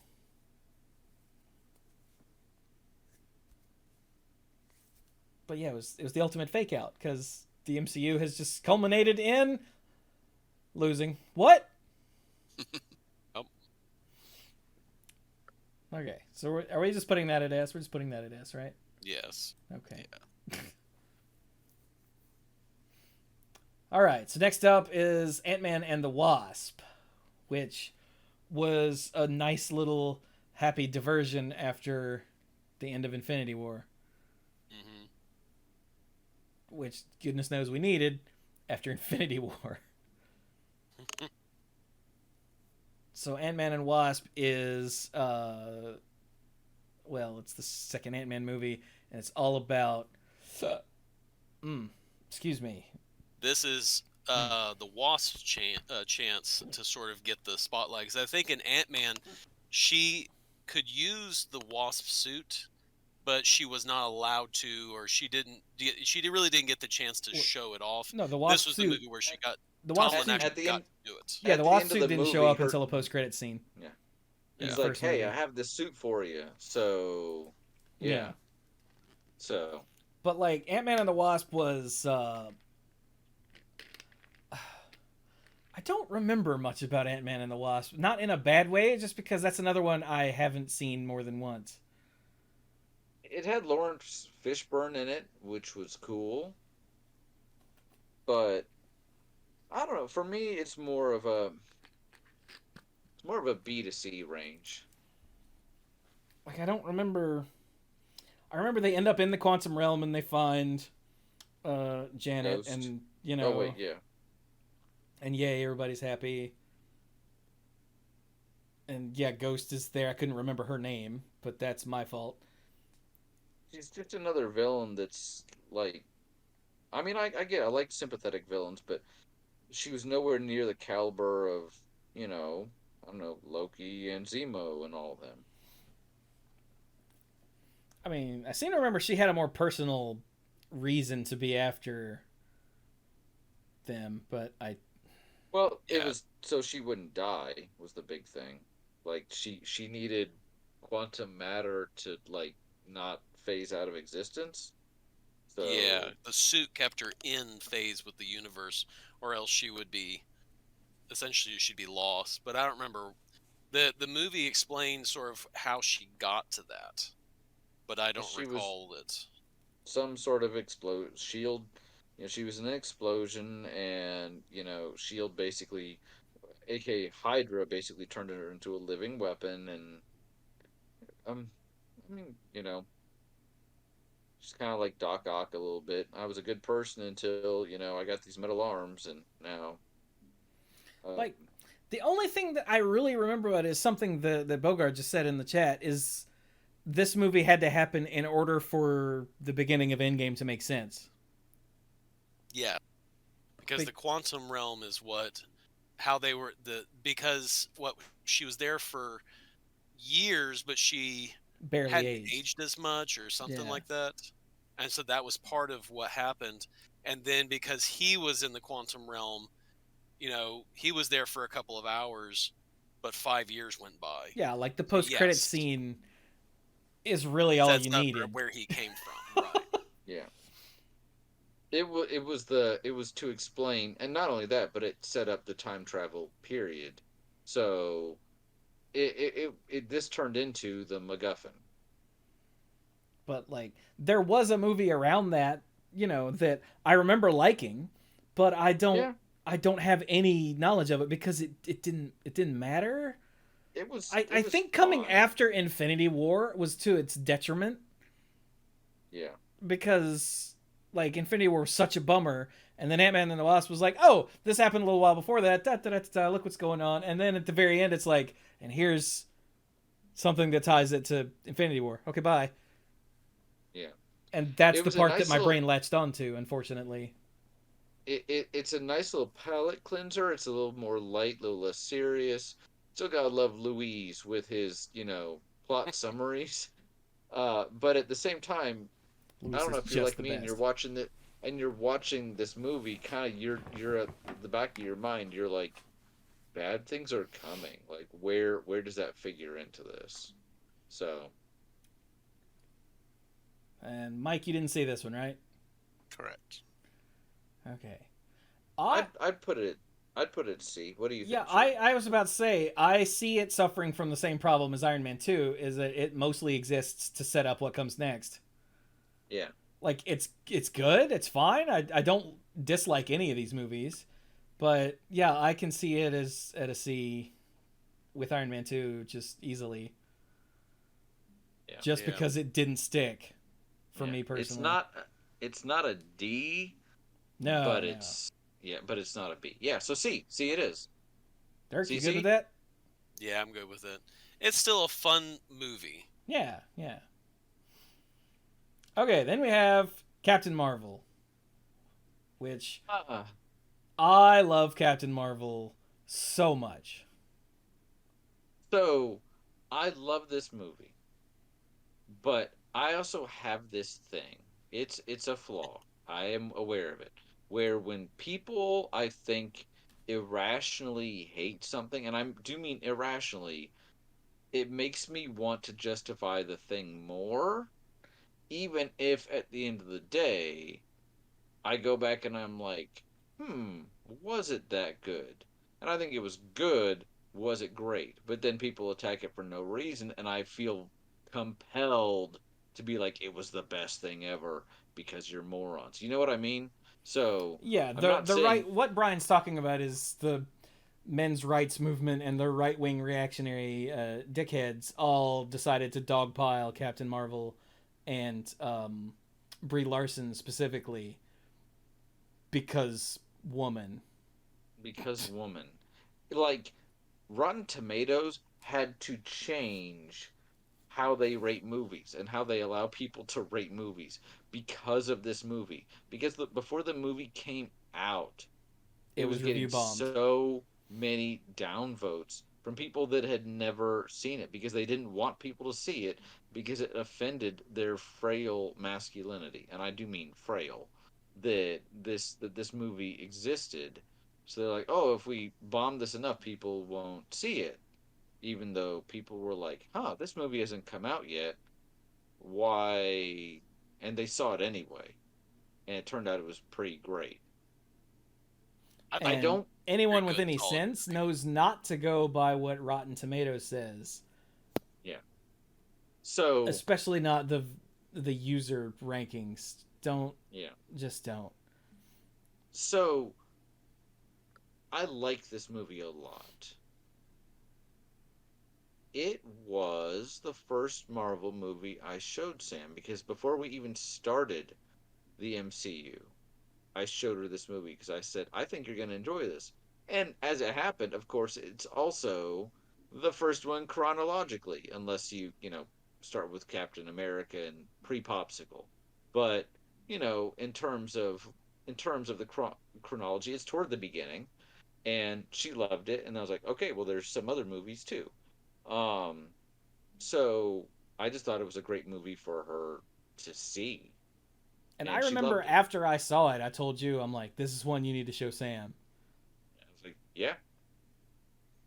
Um, so it has a special place in my heart. Do I think it's an S tier along with Infinity War and Black Panther? I'm not sure about that. It's a very good film. It has some flaws. It's not perfect. None of these films are perfect. I don't know that it hits all the same notes. Uh, I would argue that Winter I get Soldier is probably perfect. it's pretty close. I'm looking at Thor Ragnarok, and I feel like it's kind of the same level as Thor Ragnarok, but I also have Thor Ragnarok a little lower. Yeah. So I feel like not unquestionably, everything's questionable. I feel like this is a very solid A, but I don't think it gets there on S. All right. I very much agree with Brian. And the one thing that I liked was the director had a write up. I believe it was the director had essentially a release or something that said, "Here is what the movie is. It's a movie about women because she's a woman who's told conform, listen to me, stop being emotional, and is complaining at her about this, and then she finds herself and she keeps being told these things, and she finally says, I'm the one holding me back, which essentially is what's going on in terms of women in the world. And it's a movie about a woman coming to terms with the fact that she's that, and people just need to get off her back and stop being buttholes and accept her Such for the way language she dirt. is. Well, I mean, there's words I really wanted to say, but again, trying to You not talk be. to your children with that mouth? Well, they're asleep, so I'm good. I Or are you implying you use a different But mouth that's when they're awake? I have to watch my language when they're awake. But yes, it's it's a movie that that's I would say a solid A. That has an underlying message that if you read between the lines and everything, it's like, yeah, it's a movie that just says, you know, you have to accept me for the way I am. And if you try and put me in a cage and all that, you are telling me not to be who I am. And it's a movie that does sort of, again, if you take all the stuff that was going on associated with it out, I think it's a really good, solid movie. Yeah. It's not even reading between the lines. In case anyone's wondering why I'm making faces while Dirk is talking, it's not even reading between the lines. It's the lines. Like, all of the flashbacks of her as a little girl involve her, like... Yeah, everyone telling her, stop. Yeah, and her... Stay down. Physically... Don't get up. Picking herself back up every single time. Yeah. And, yeah, I still love the way that... What's name at the end... What's his name? Jan Rog. There we go. At the end is finally like... He almost gets to the point where he's like, debate me! And she just zaps him across into the mountainside. Like, Yeah. No, I don't have to debate you on your own terms. Because I'm better than you. Die in a fire. Yeah. And that at that point, that's what solidified. I'm like, nope, this is an amazing movie. But I agree. I don't personally put it at an S. I do appreciate what they did with the Skrulls, because Skrulls are always the bad guys in the comics and always have been. So seeing the Skrulls not be the bad guy was like, what? And then it taking place in the 90s and all of the 90s nostalgia and getting to see baby Coulson and baby Nick Fury. All of that is just glorious. And they did a good job with that too. It looked good. Plus, Goose. Yep. And Mike, you didn't see this one either, right? I did not. Damn it, Mike. Okay, so we'll throw that in A. All right, now Endgame just goes in S. Endgame just goes in S. I mean, again, like, right? There's no surely there's no discussion about that. I think there's a debate about which is the better film, Infinity War or Endgame, because Infinity War did some really almost groundbreaking stuff in its storytelling as far as who actually is the protagonist of the film. Is it arguably Thanos? Because he's the point of view character for most of the film. And it's more like everyone else is getting in his way. And some of the stuff they pulled. But, I mean, come on. Endgame. The culmination of everything on this chart, literally, was all building toward this in some form or fashion. And it executed well. I am not always a big fan of time travel movies, except Back to the Future, where that's the point. But when you kind of bring it in at the 11th hour, then it raises a lot of questions about then why consequences matter at all. If you can always go back and fix them. But they did it well here, and it really felt like, at certain points, a love letter to anyone that had been paying attention for the last couple of years. Oh, here's all this stuff you remember, and it still brought something new to the table. It wasn't just a rehash. Yeah. But it did everything really well. I love the part where they're going back in time, which I guess is the whole movie, but specifically they go back to the original Avengers movie in New York, and Hulk Banner is seeing, old Hulk rage out, and he has this really embarrassed look on his face, just, isn't that just kind of gratuitous? I'm kind of watching myself do this, and I'm like. And as they walk off to go split up and find the thing, he's Yes. and half-heartedly kicks a car. Yeah. Because he's like, I gotta do this, but this is kind of beneath me, And you get such great lines as, that is America's ass. Yeah. Mm-hmm. So many great moments.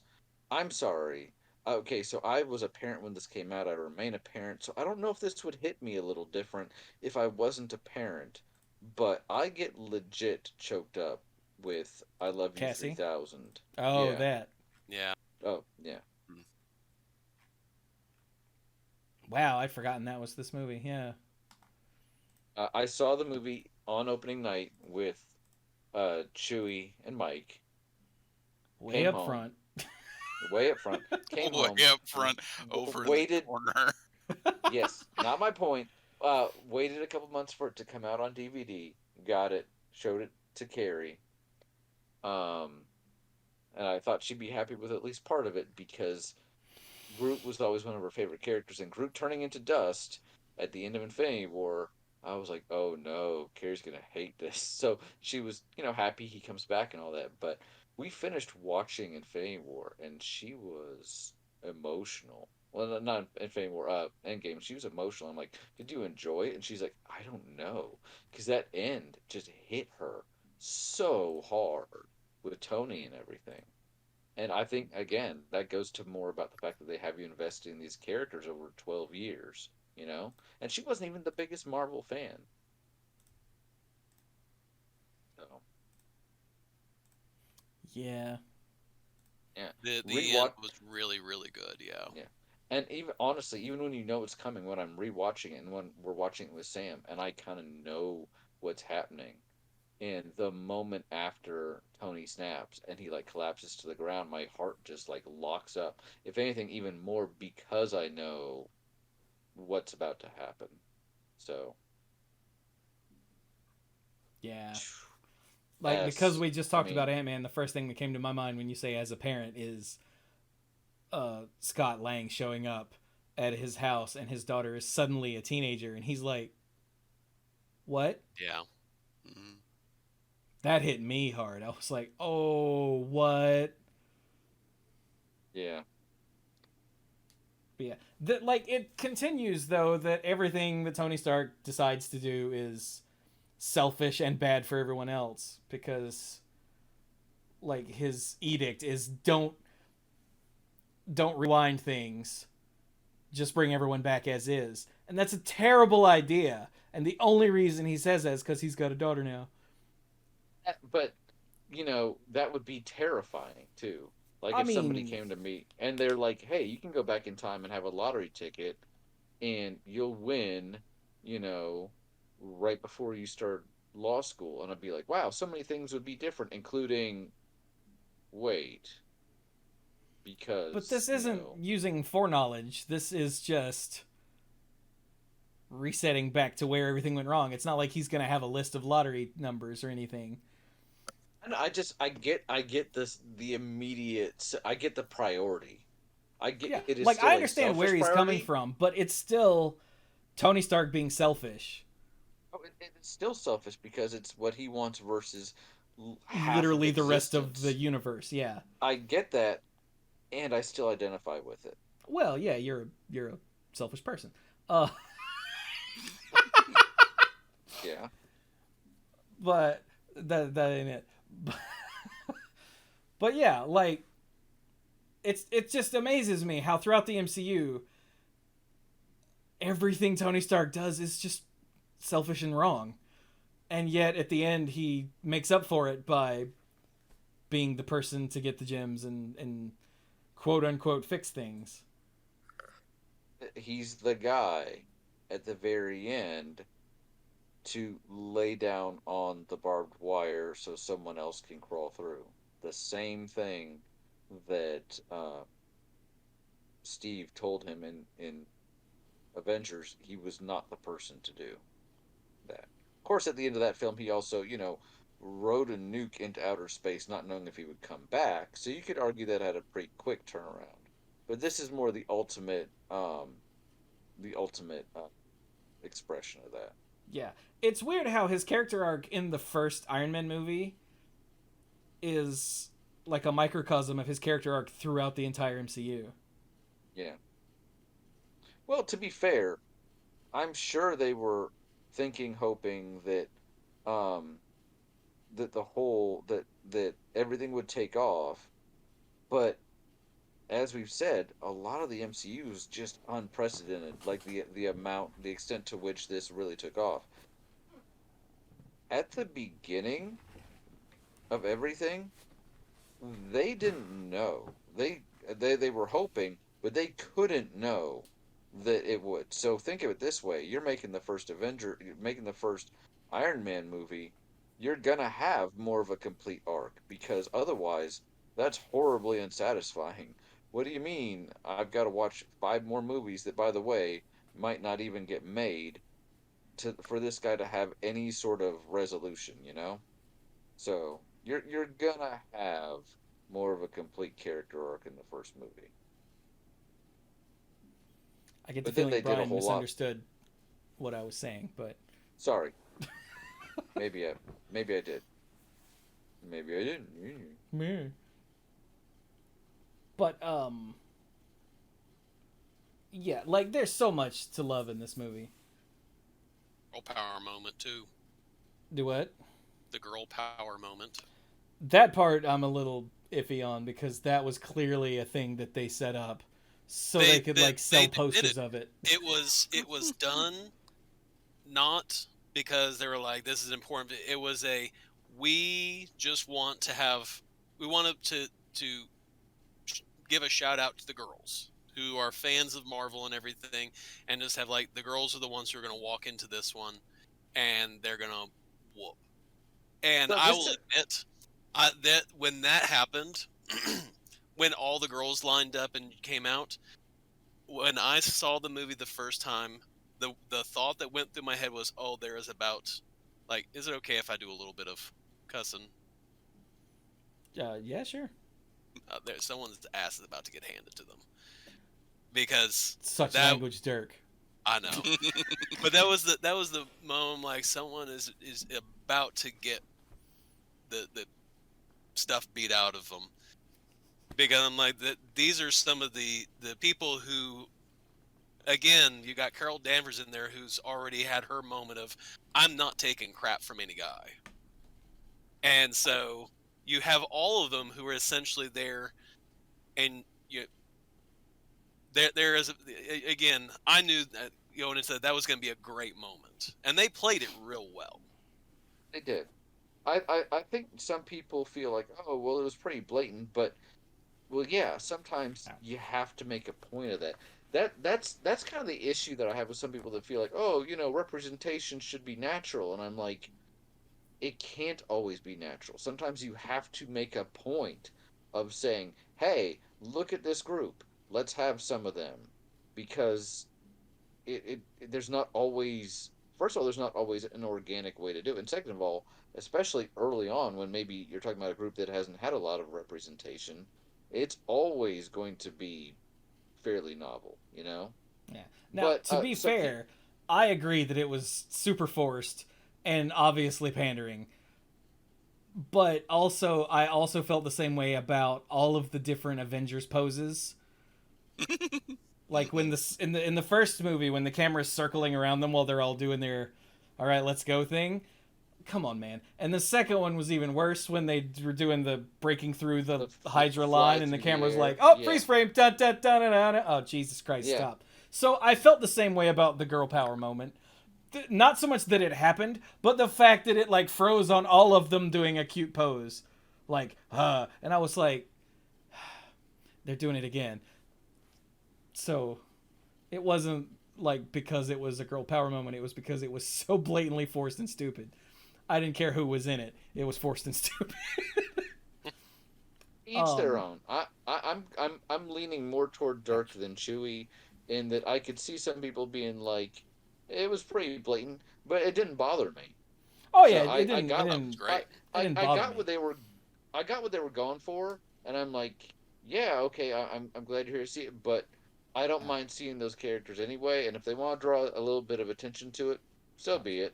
You're doing it to basically say, hey, look at this, and I get it, and I feel a little bit like you're talking down to me for just a minute, but I'll let it slide because they're all so awesome. Yeah. So, Again, it wasn't the fact that it was all the women lined up. It was the fact that no. they had people all lined up in a pose. for screenshots and wallpapers again. And I And was like, marketing purposes. for marketing purposes, yeah. Yeah. So. Oh, we're on Endgame still. But like the moment when Captain America picks up Mjolnir, dude, the theater lost its mind. Yep. I mean, so many. The whole third act. The first act was how do we figure out this problem. The second act was, like I said, the love letter of like, oh, you remember this part? This was awesome. You liked seeing the beginning of Guardians where he's like dancing and singing along. This is what it looks like with like Brody watching it, and he's like, wow, that's dumb. And you're like, you know what? If you don't hear the music and he's just like singing along, yeah, a little bit. Oh, look, he kicked that rat thing. Oh, and all that great stuff. And the third act is basically like my ultimate wish fulfillment of super awesome battle, but with like a million moments like that. With the two capstones for me being capstones, haha, being Mjolnir and then the The portals. portals, yeah. Which And then is the just pure On your left. cinematic yeah. joy. Yeah. When you hear on your left, like, oh my god. Yeah. We were in the theater and the portal opened and Black Panther was walking through and Mike and Chewie can back me up with this. Somebody started chanting the Wakandan chant. E Bombay. E Bombay. And then and then there starts to be more and then all of a sudden you see all the portals and everybody basically just held their breath and then let it out at the same time. Yeah. And again, we're talking about all like this movie being the climax of everything that's been set up, and that scene right there was it.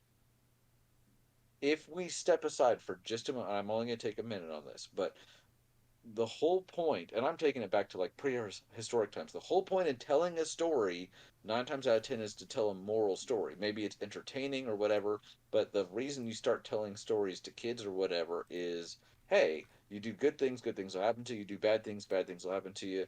And then maybe you'll have a story where, the bad guy gets off easy or whatever, and you realize, hey, corruption is a thing or whatever.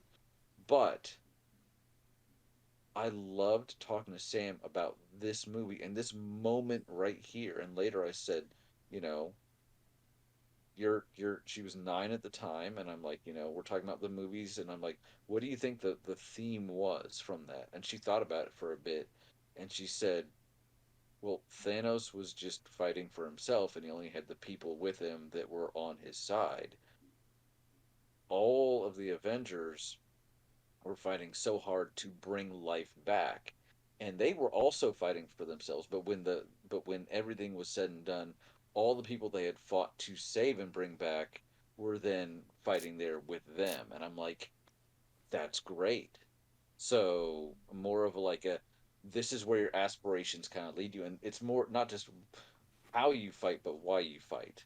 And for a 9-year-old, I was like, yeah. So that scene, that to me, that scene is just everything. So, and then the emotional impact of Tony leaving.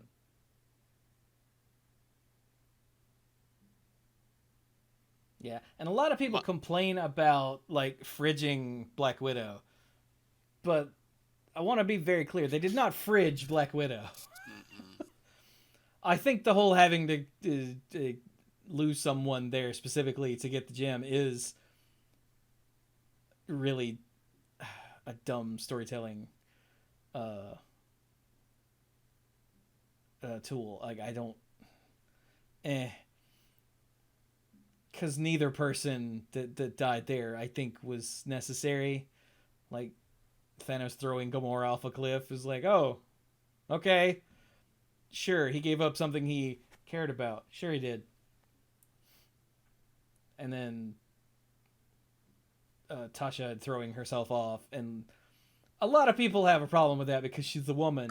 And I'm like, yeah, but, like, it was her idea. It's not like Clint was like, well, I've got a family. Why don't you jump? Like... I mean, that's the juxtaposition between those two scenes. Is Gamora is being forced off, by Yeah. someone that she still cared about him when she thought she had killed him and he was using the reality stone. He's like, "Oh, tears! I wasn't really expecting that." And she's like, "Oh, you son of a." But she still cared about him. But he's dragging her, and in this other instance, she and Natasha and Clint are fighting each other, trying to be the one that bites it, so that the other person doesn't have to. So it's a very good juxtaposition, and I get that people are like, well, shouldn't have to sacrifice the female character, and I get that, but it wasn't about her being sacrificed. It was about her choice and her agency, is how I took that. Exactly. Like, to hear the people complain about it, you would think that Clint threw her off.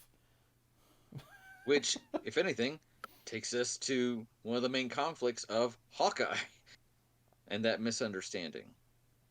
Or maybe it's more the fact that that character didn't want to accept that Natasha could have done that. Yeah. But it became its own source of conflict. But yeah, Endgame is... Now, if Brian brought up which one's better, Infinity War or Endgame, I got nothing. Like, they're both brilliant films for completely different reasons. I give my vote to Endgame because of what it meant to me personally. But Infinity War is fantastic, and I could think of very little else, like cinema or otherwise, for a while after I saw it because how it impacted me. So yeah, they're to me they're the top. Everything else is good. Black Panther is amazing, but these two are the top. Yeah, they're the culmination of what, 11 years, I think, Well, of films at that no, point. 11. You're right. Okay. Something like that. Over 10 years. Yeah, like over a day. Like, everything that we have on the board right now is leading up to those two. Yeah. And this is a thing that had never been done before in cinema. And let's be real, will probably never be done again in cinema. Probably. Like, DC tried desperately and they rushed right into it and then just screwed it all up royally. Universal tried to, and they couldn't even get past the first one. Yeah. Because, like, the thing about the MCU is it wasn't the MCU. It was Iron Man. And then it was Iron Man 2. And then they just sort of started working everything else in. It wasn't planned from the beginning. All right, so in 11 years. Yeah. But even until Avengers and the success of the first Avengers film, did they know that this was going to work? Because it was still experimental. And they could have brought these characters in for Avengers, and Avengers didn't do well, and they're like, all right, we did a great thing. Yeah, never mind. It's awesome. Yeah. And to be fair, they have so many other characters they hadn't tapped yet. He said, and I'm gesturing toward the screen and you can't see me gesture, but look at all those other individual films on there they could have just easily done without tying them in. It's not like they were out of ideas. But Avengers was not a disappointment and was not a failure and led to everything else. Yeah, like, had Avengers crashed and burned, it's probable that a bunch of these movies still would have been made, just not in an interconnected way, or it wouldn't have been emphasized so hard. Yeah. Like, there might have still have been some, like, fan service references, but there were fan service references in the older Marvel films that weren't, interconnected, so... like, that wouldn't have been new. Yeah. So it's not like when they made Iron Man, they were like, okay, so in 11 years, this guy's gonna sacrifice himself to get the Infinity Stones to bring everyone back that Thanos killed. Like, huh? Again, if you told me when I was a kid that one day Thanos would be in multiple actual movies and would be done well, I would have laughed at you. It's like, they can't make a movie out of this. What are you, high? Also, in Endgame, when Thor just lopped his head off and it said 5 years later, I almost crapped. The whole theater, like, Because I was like, it goes what? It goes black, and then you're like, and it stays black. and then and it stays black. And all I knew from the previews, all I knew was the information that was in the first 5 minutes, because they made it sound like, we're gonna get Thanos. I didn't know how they're gonna turn that into 2 hours, 2.5 hours. Goes black, and they say 5, and I'm like, oh, they are committing to this. They are committing to it. And it said years, and I'm like, oh my god. And everyone in the theater was like, what's going on, bro? And then later, and you're like, okay, yeah, I get it now. Yeah. Yeah, like, they did not do... I figured that things were going to just get reversed and back to happy... No. Yeah. And it takes balls to end Infinity War the way you did and not have a resolution for a year. And then to do the first, 20 minutes of Endgame. Yeah. That takes balls that Hollywood doesn't have. Like, people always talk about how, oh my god, the MCU, it's just a bunch of safe crap and it's all the same. The balls to make those two films the way they did. Yeah. Agreed. Agreed 100%. So, yeah. My favorite part is still when Ant-Man punched one of the Leviathans. When everyone did the big charge. That was pretty good. And you can see him in the back, and he just, punched one right straight in the head. So have I asked you guys the Giant Man question? I don't know that I have. Is this about his genitals? Because yes. No. Never mind then. Not this time anyway. No. But so the whole point is, when he's normal size, he's just a normal human. When he's tiny, he has super strength because of what the Pym particles do to the space between molecules. That's how he flips over things, runs really fast, and punches people and they fly back, right?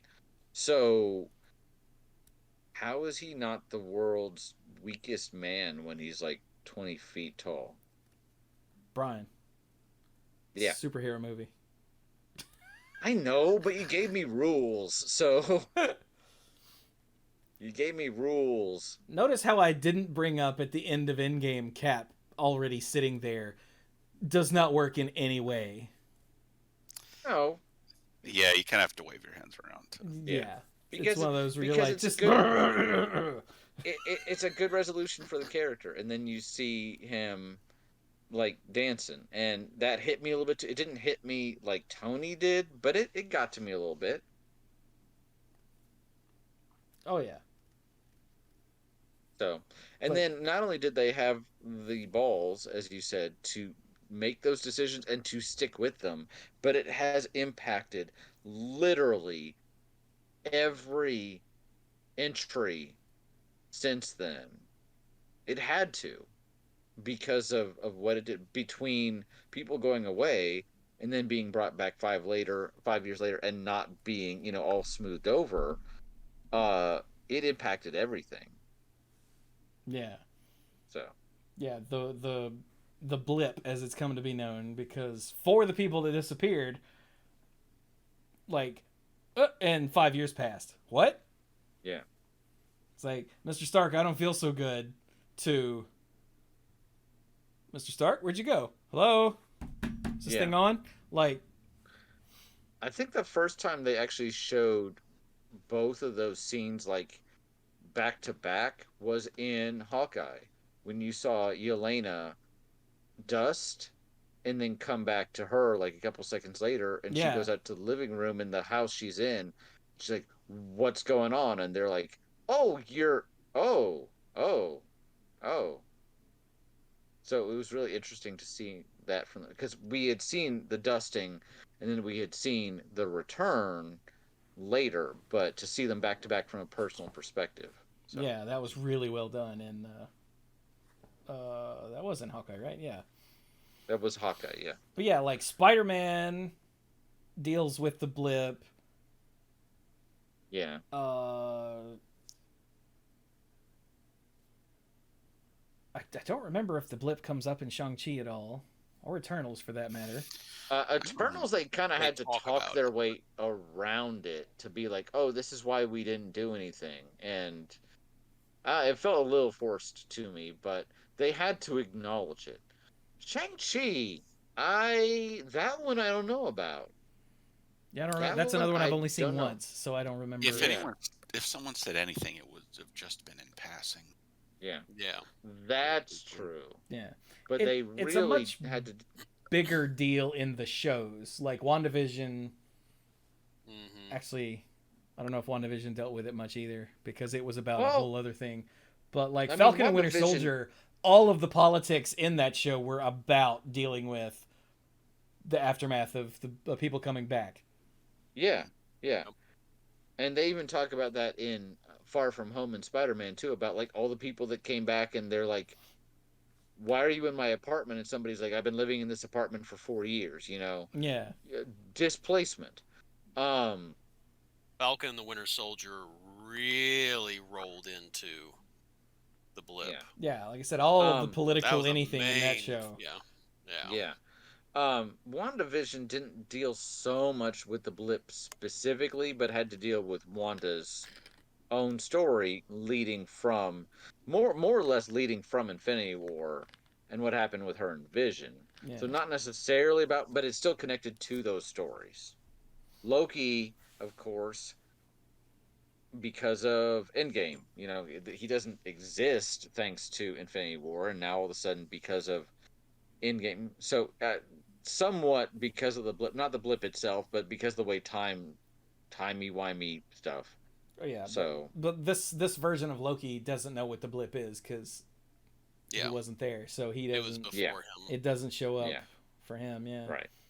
But like my point is, it's still being referenced. At least it's still a thing that happened. Yeah. And you're right. Yeah, Eternals did mention it because they were like, "Oh yeah, well half of the population disappeared, so the critical mass wasn't reached." Yeah. Dang it, I set the timer on this thing. It hasn't gone off yet. It should have gone off like 5 years. Oh, wait. Oh, okay, we're good. Yeah. All right. Just need to reset the timer. And in Multiverse of Madness, Doctor Strange mentioned, "Yeah, I was dead for 5 years there." Yeah.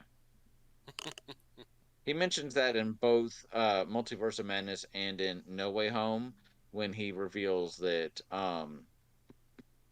oh, come on, Wong. That Wong is actually the Sorcerer Supreme. Yeah. Because he wasn't around. I love the fact that Excuse me. they actually do keep up with that, and Wong shows that he's not just the stand-in for anybody in Yeah. Multiverse of Madness. He is 100% the right guy for the job. Maybe even more so than Strange. I mean, So- almost certainly. Almost certainly. We've got one more movie in Phase 3. I thought we might get through all of it tonight. We are not. So, No. Spider-Man: Far From Home is the epilogue to Phase 3 in the Infinity Saga. Yeah. Where it's all about the aftermath of losing Tony Stark. Yeah. And yeah, I think that what they did with Mysterio was really good. Yeah. Like, Old fishbowl head.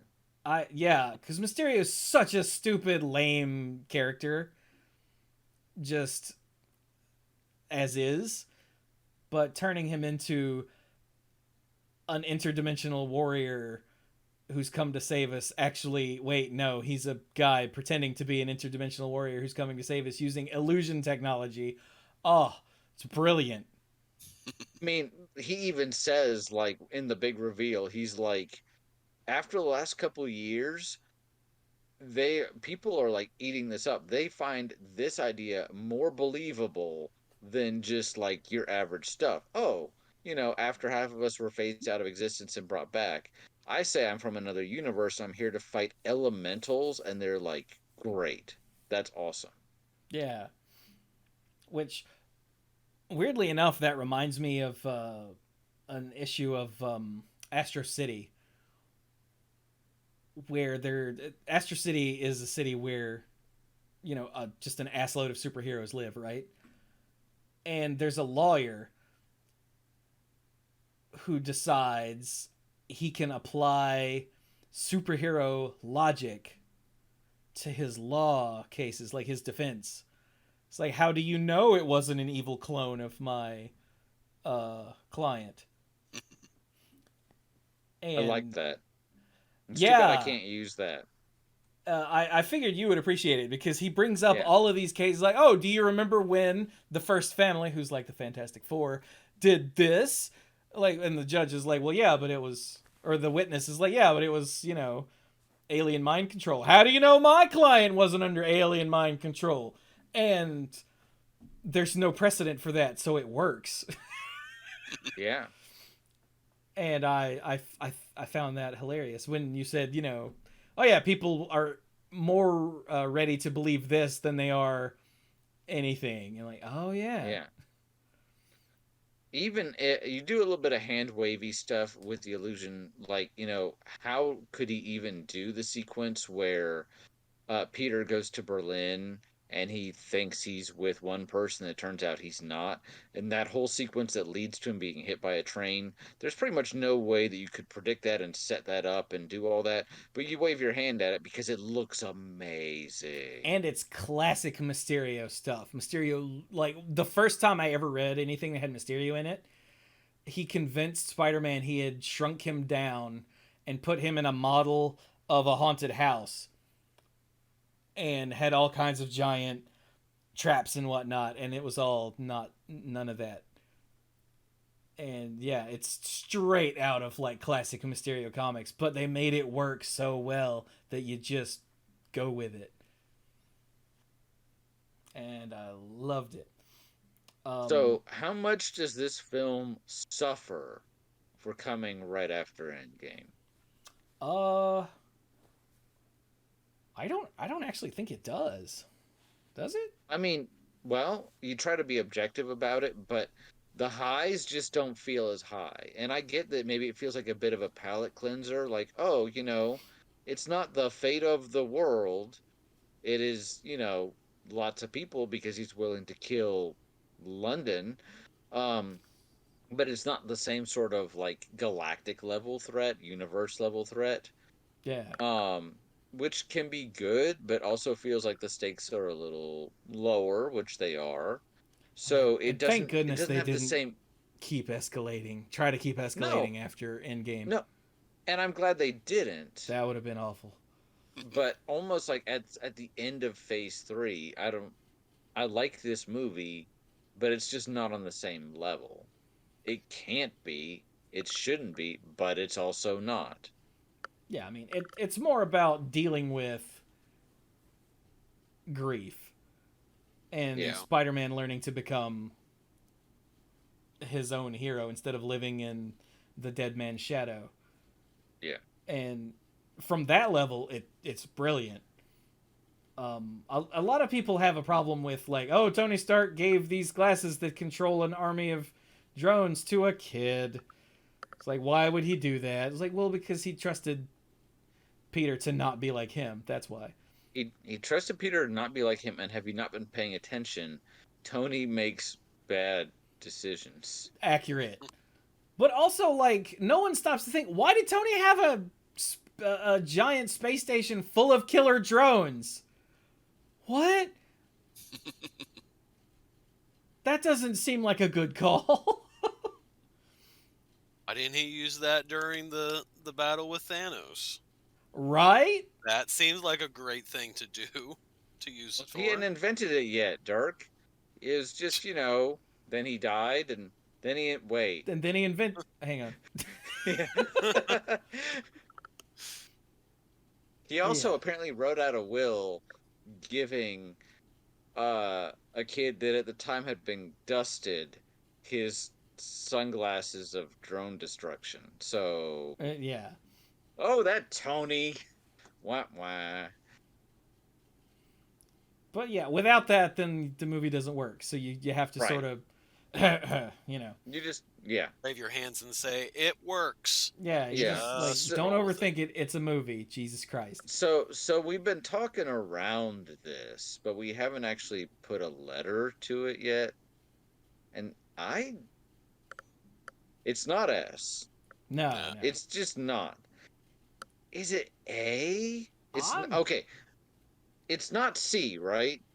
No. I'm No, thinking I it's have it like higher than that. A or B. I'm Yeah. leaning towards B personally.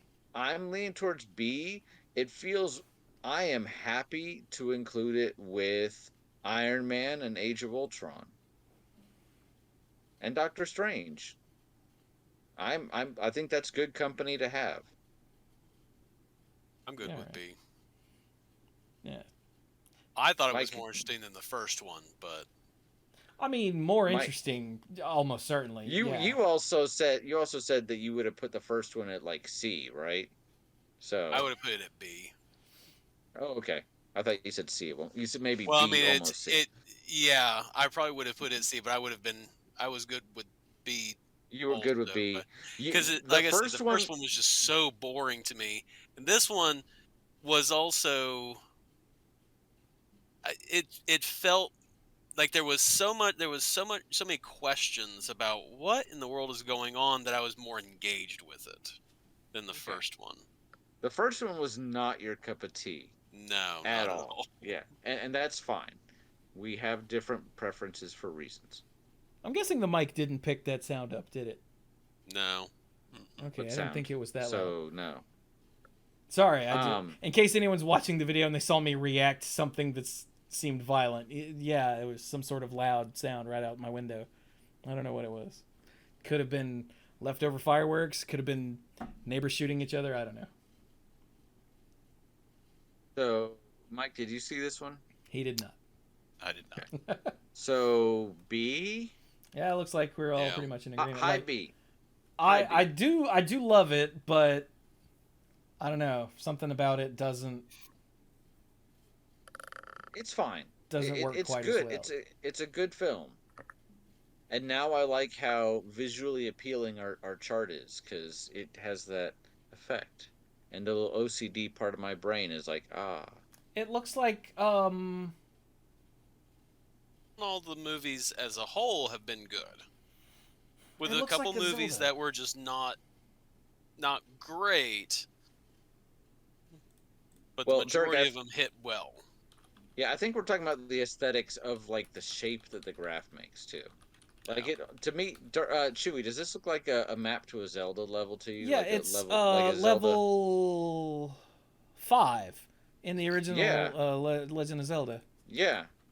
Do No, not 5. do. No, 5 was the lizard. Crap. Wait, is it 2? Was it 7? It's 2. No, it's It might have 7. been The 2. secret is in the tip of the nose. Except for Okay. 7.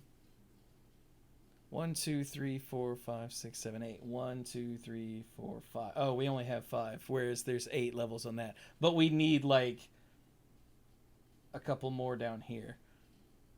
But Does this mean I need to buy the meat? I think for 7 you have to have the meat. give to the guy. Yeah, you need to grumble there. Yeah. So yeah, There we go. here's what 7 looks like for anyone watching the video still. So you see why we say that. I Got knew that looked familiar. Yeah. Okay. Maybe if we had finished it would have looked exactly like that. Okay, that means we need several more entries at C. But with some of the movies, Black Widow, I think we could maybe get there. I would need to see all of these again, I think, because everything from here out I've only seen once, Yeah. including the shows. I am hoping, and I am WandaVision hoping, I've seen multiple times. Ooh, nice. I am if Sam had any say in this, I would have seen Loki like over and over and over and over again. Mm-hmm. That's a good one to over and over and over. Yeah. I am hoping that they retain their sense of purpose. They don't have to plan everything out 12 years in advance. But I'm hoping that now that Infinity War is over and all that it doesn't just kind of drift aimlessly. And I'm just waiting to see what happens next. It's been an enjoyable ride so far. Happy to stick with it. Yeah. Like, clearly we're not going to do Phase 4 tonight, but, like, the movies are Black Widow, Eternals, Shang-Chi, Spider-Man No Way Home, and Doctor Strange Multiverse of Madness. And other than Doctor Strange and Spider-Man, none of that goes together in any way. And then you've got all the shows, which are part of the phase now, which is why they're on this list. And none of this goes together.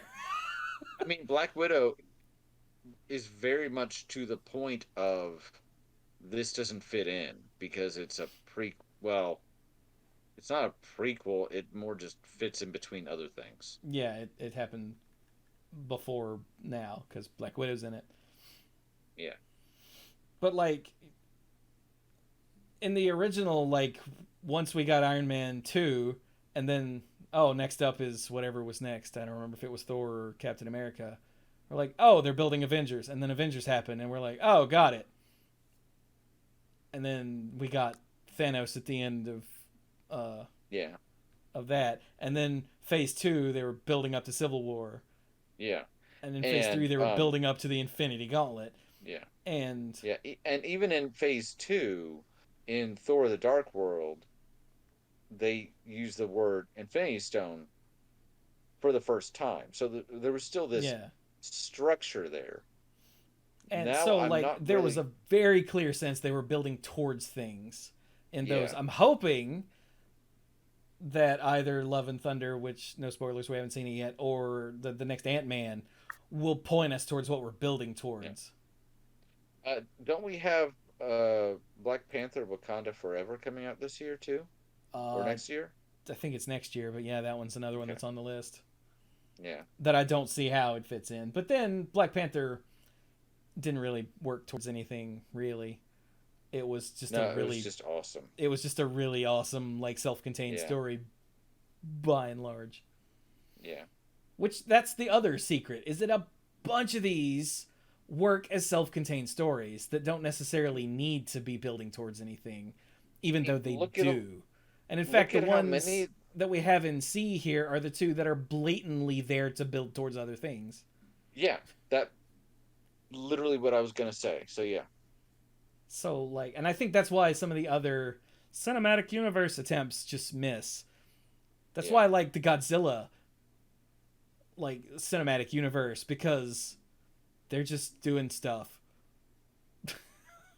Like, the first Godzilla introduced Godzilla, King of the Monsters, was amazing and the best movie ever. The first Kong was just a self-contained story there.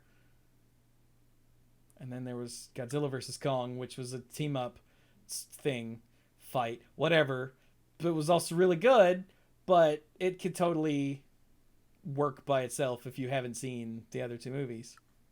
Or the other three movies. Or whatever. So, yeah. And, I think movies that... This is the key of the MCU, and I think it's something Movie Bob says, is that the people that are pulling the strings for the MCU are really good at making things fit together. They're like, okay, if we just drop this in the post-credits scene of this standalone movie, then that's all we need to anchor it into this point in the MCU. Yeah. Mm-hmm. And they're really good at that. Or if we just, change a line here or reference something over there, then that cements it and it makes it part of the MCU. When, like, Guardians of the Galaxy, is what I'm thinking of here. Yeah. And so many of when I say so many, I really mean DC. DC did not understand that. They wanted an Avengers now, which is why they handed it to Zack Snyder, who is an excellent filmmaker when he's doing other things, but Zack Snyder's DC movies were just not good. No. And it's because I heard someone once he works for that. I heard someone once say this, and I think it about Zack Snyder and his involvement in the DC movies, and I think this really rings true, is that Zack Snyder really, really wanted to make an evil Spider-Man movie. No, Spider-Man. Superman movie. And it comes through in a lot of it, where he just seems to struggle to really make Superman a likable character and keeps making him more of a potential threat. And Yeah. it just kind of comes across that like he just would be happier just making, but he has to do it within this frame. So I like how in the Snyder cut, which I have yet to see, but like everything I've seen from it, which is the more true to his vision or whatever, Superman is wearing a completely like black, very goth suit, and I'm like, yeah, I can see that. Now with 100% less color. Yeah, Because I why should haven't. anybody have fun with Superman? Yeah, But I haven't watched that either because I don't have 8 hours to burn. I haven't. I agree, and I've just seen images. So But like when DC stopped trying to be not Marvel is when they released good movies. Because like their whole thing was we're not Marvel, we're darker and edgier, and this movie's all blue. And then they stopped trying to be the anti-Marvel, and we got Wonder Woman and Shazam and Aquaman, which were all really freaking good. I got around to seeing Shazam, and I loved it. It was really freaking good. It was fun. Back when they made the Michael Keaton Batman movies, they weren't trying to be like, all right, we're going to do these, then we're going to introduce Superman, and then the Flash, and then they were just making Batman movies. And they were very good. Even some of the later ones were fun movies. They tried a couple things that didn't work, but they had the good credit to spend on it at least. Yeah. But yeah, to all the people who think that Marvel is the end of cinema, I really think that's just backlash because they're sick of this one thing that has been very popular. And it's very popular because it's really well done. Yeah. Like, there are so many of the reactionary dickheads who are like, oh, this movie bombed. And none of the movies have bombed. Not one. None of them. The Eternals No. did really well despite being in the middle of a pandemic and no one knowing what the Eternals are. Yeah. Or caring. I am a comic book fan, have been my whole life, and I don't care about the Eternals. No. And yet, Well, I enjoyed the movie because it was well done. So yeah, the naysayers are just sick of superhero movies that are done well, doing well, and they're looking to lash out. I think is all of it. I Like, knew oh my god, somebody there's so much to keep track. Now we have to watch shows. You don't have to watch shows. You don't have to watch the movies either. Yeah, you don't have to watch the movie. Like Mike was fully capable of watching Infinity War and Endgame and enjoying them, despite having not seen a significant percentage of these films, right? Right. So yeah, it's not like, and it's not like it's hard to see 3 movies a year, for Christ's sake. But that's not on you, Mike. And for the people who I'm, are like, I'm still here. I can Like- hear you. Yeah, Not I thought you. that was an interesting transition. You were able to do this really well. You could have done it better, but no, I mean, for the people who complain that it's too hard to keep up with, like, it's 3, maybe 4 movies a year. Like, and if you're interested, you'll go see them.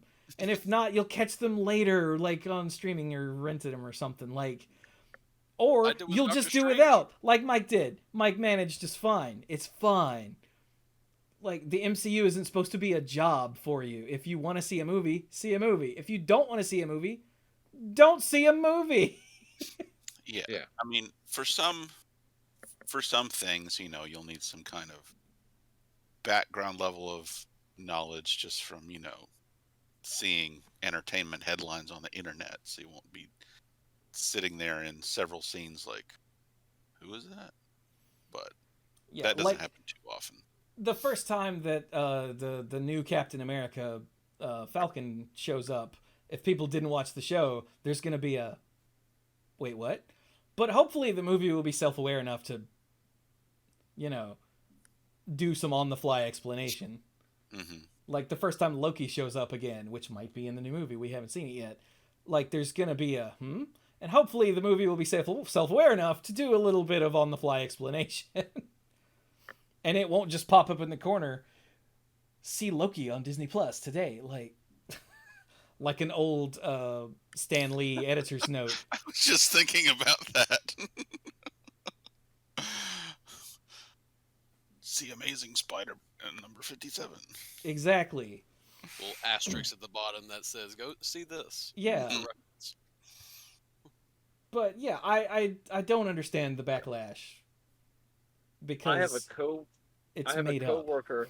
I have a coworker who saw Multiverse of Madness without seeing WandaVision first, and I said, "Did that make any sense?" And she's like, "That one scene, the first time you see Wanda, and you see what's going on, and then it transitions. She's like, that told me everything I needed to know to enjoy the movie." I said, "All right then."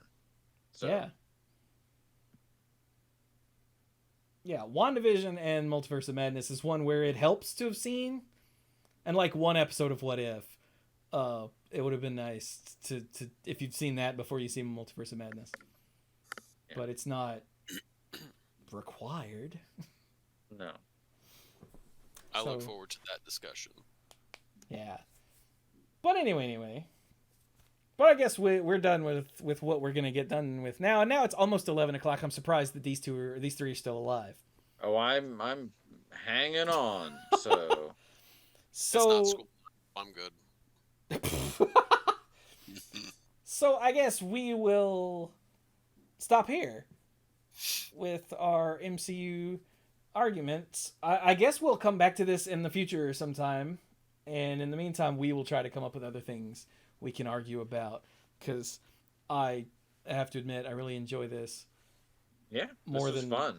forcing ourselves to talk about something in Magic that none of us actually care about, but we feel like we should. Yeah. Okay. But anyway, so with that, we will be done. We thank you all so very much for joining us. And yeah, let us know how we're wrong and you're right. Because I know some of you are like, no, you're all stupid. This actually goes there. My quote on Spider-Man definitely made everyone go, huh? Yeah, exactly. Yeah. Yeah. Someone, but like, it's there's at your least opinion. 2 people listening going like, no, Dirk is right. That movie's boring. And okay. I'm And glad now you we agree can- with Dirk, because someone needs to, because the rest of And us yeah, didn't. and now we can find them. But yeah, so like I said, let us know how we're wrong and you're right in the comments or in the Discord or on Twitter or wherever. Send us an email. And yeah, we will be done. So thank you all so very much for joining us. And on your left.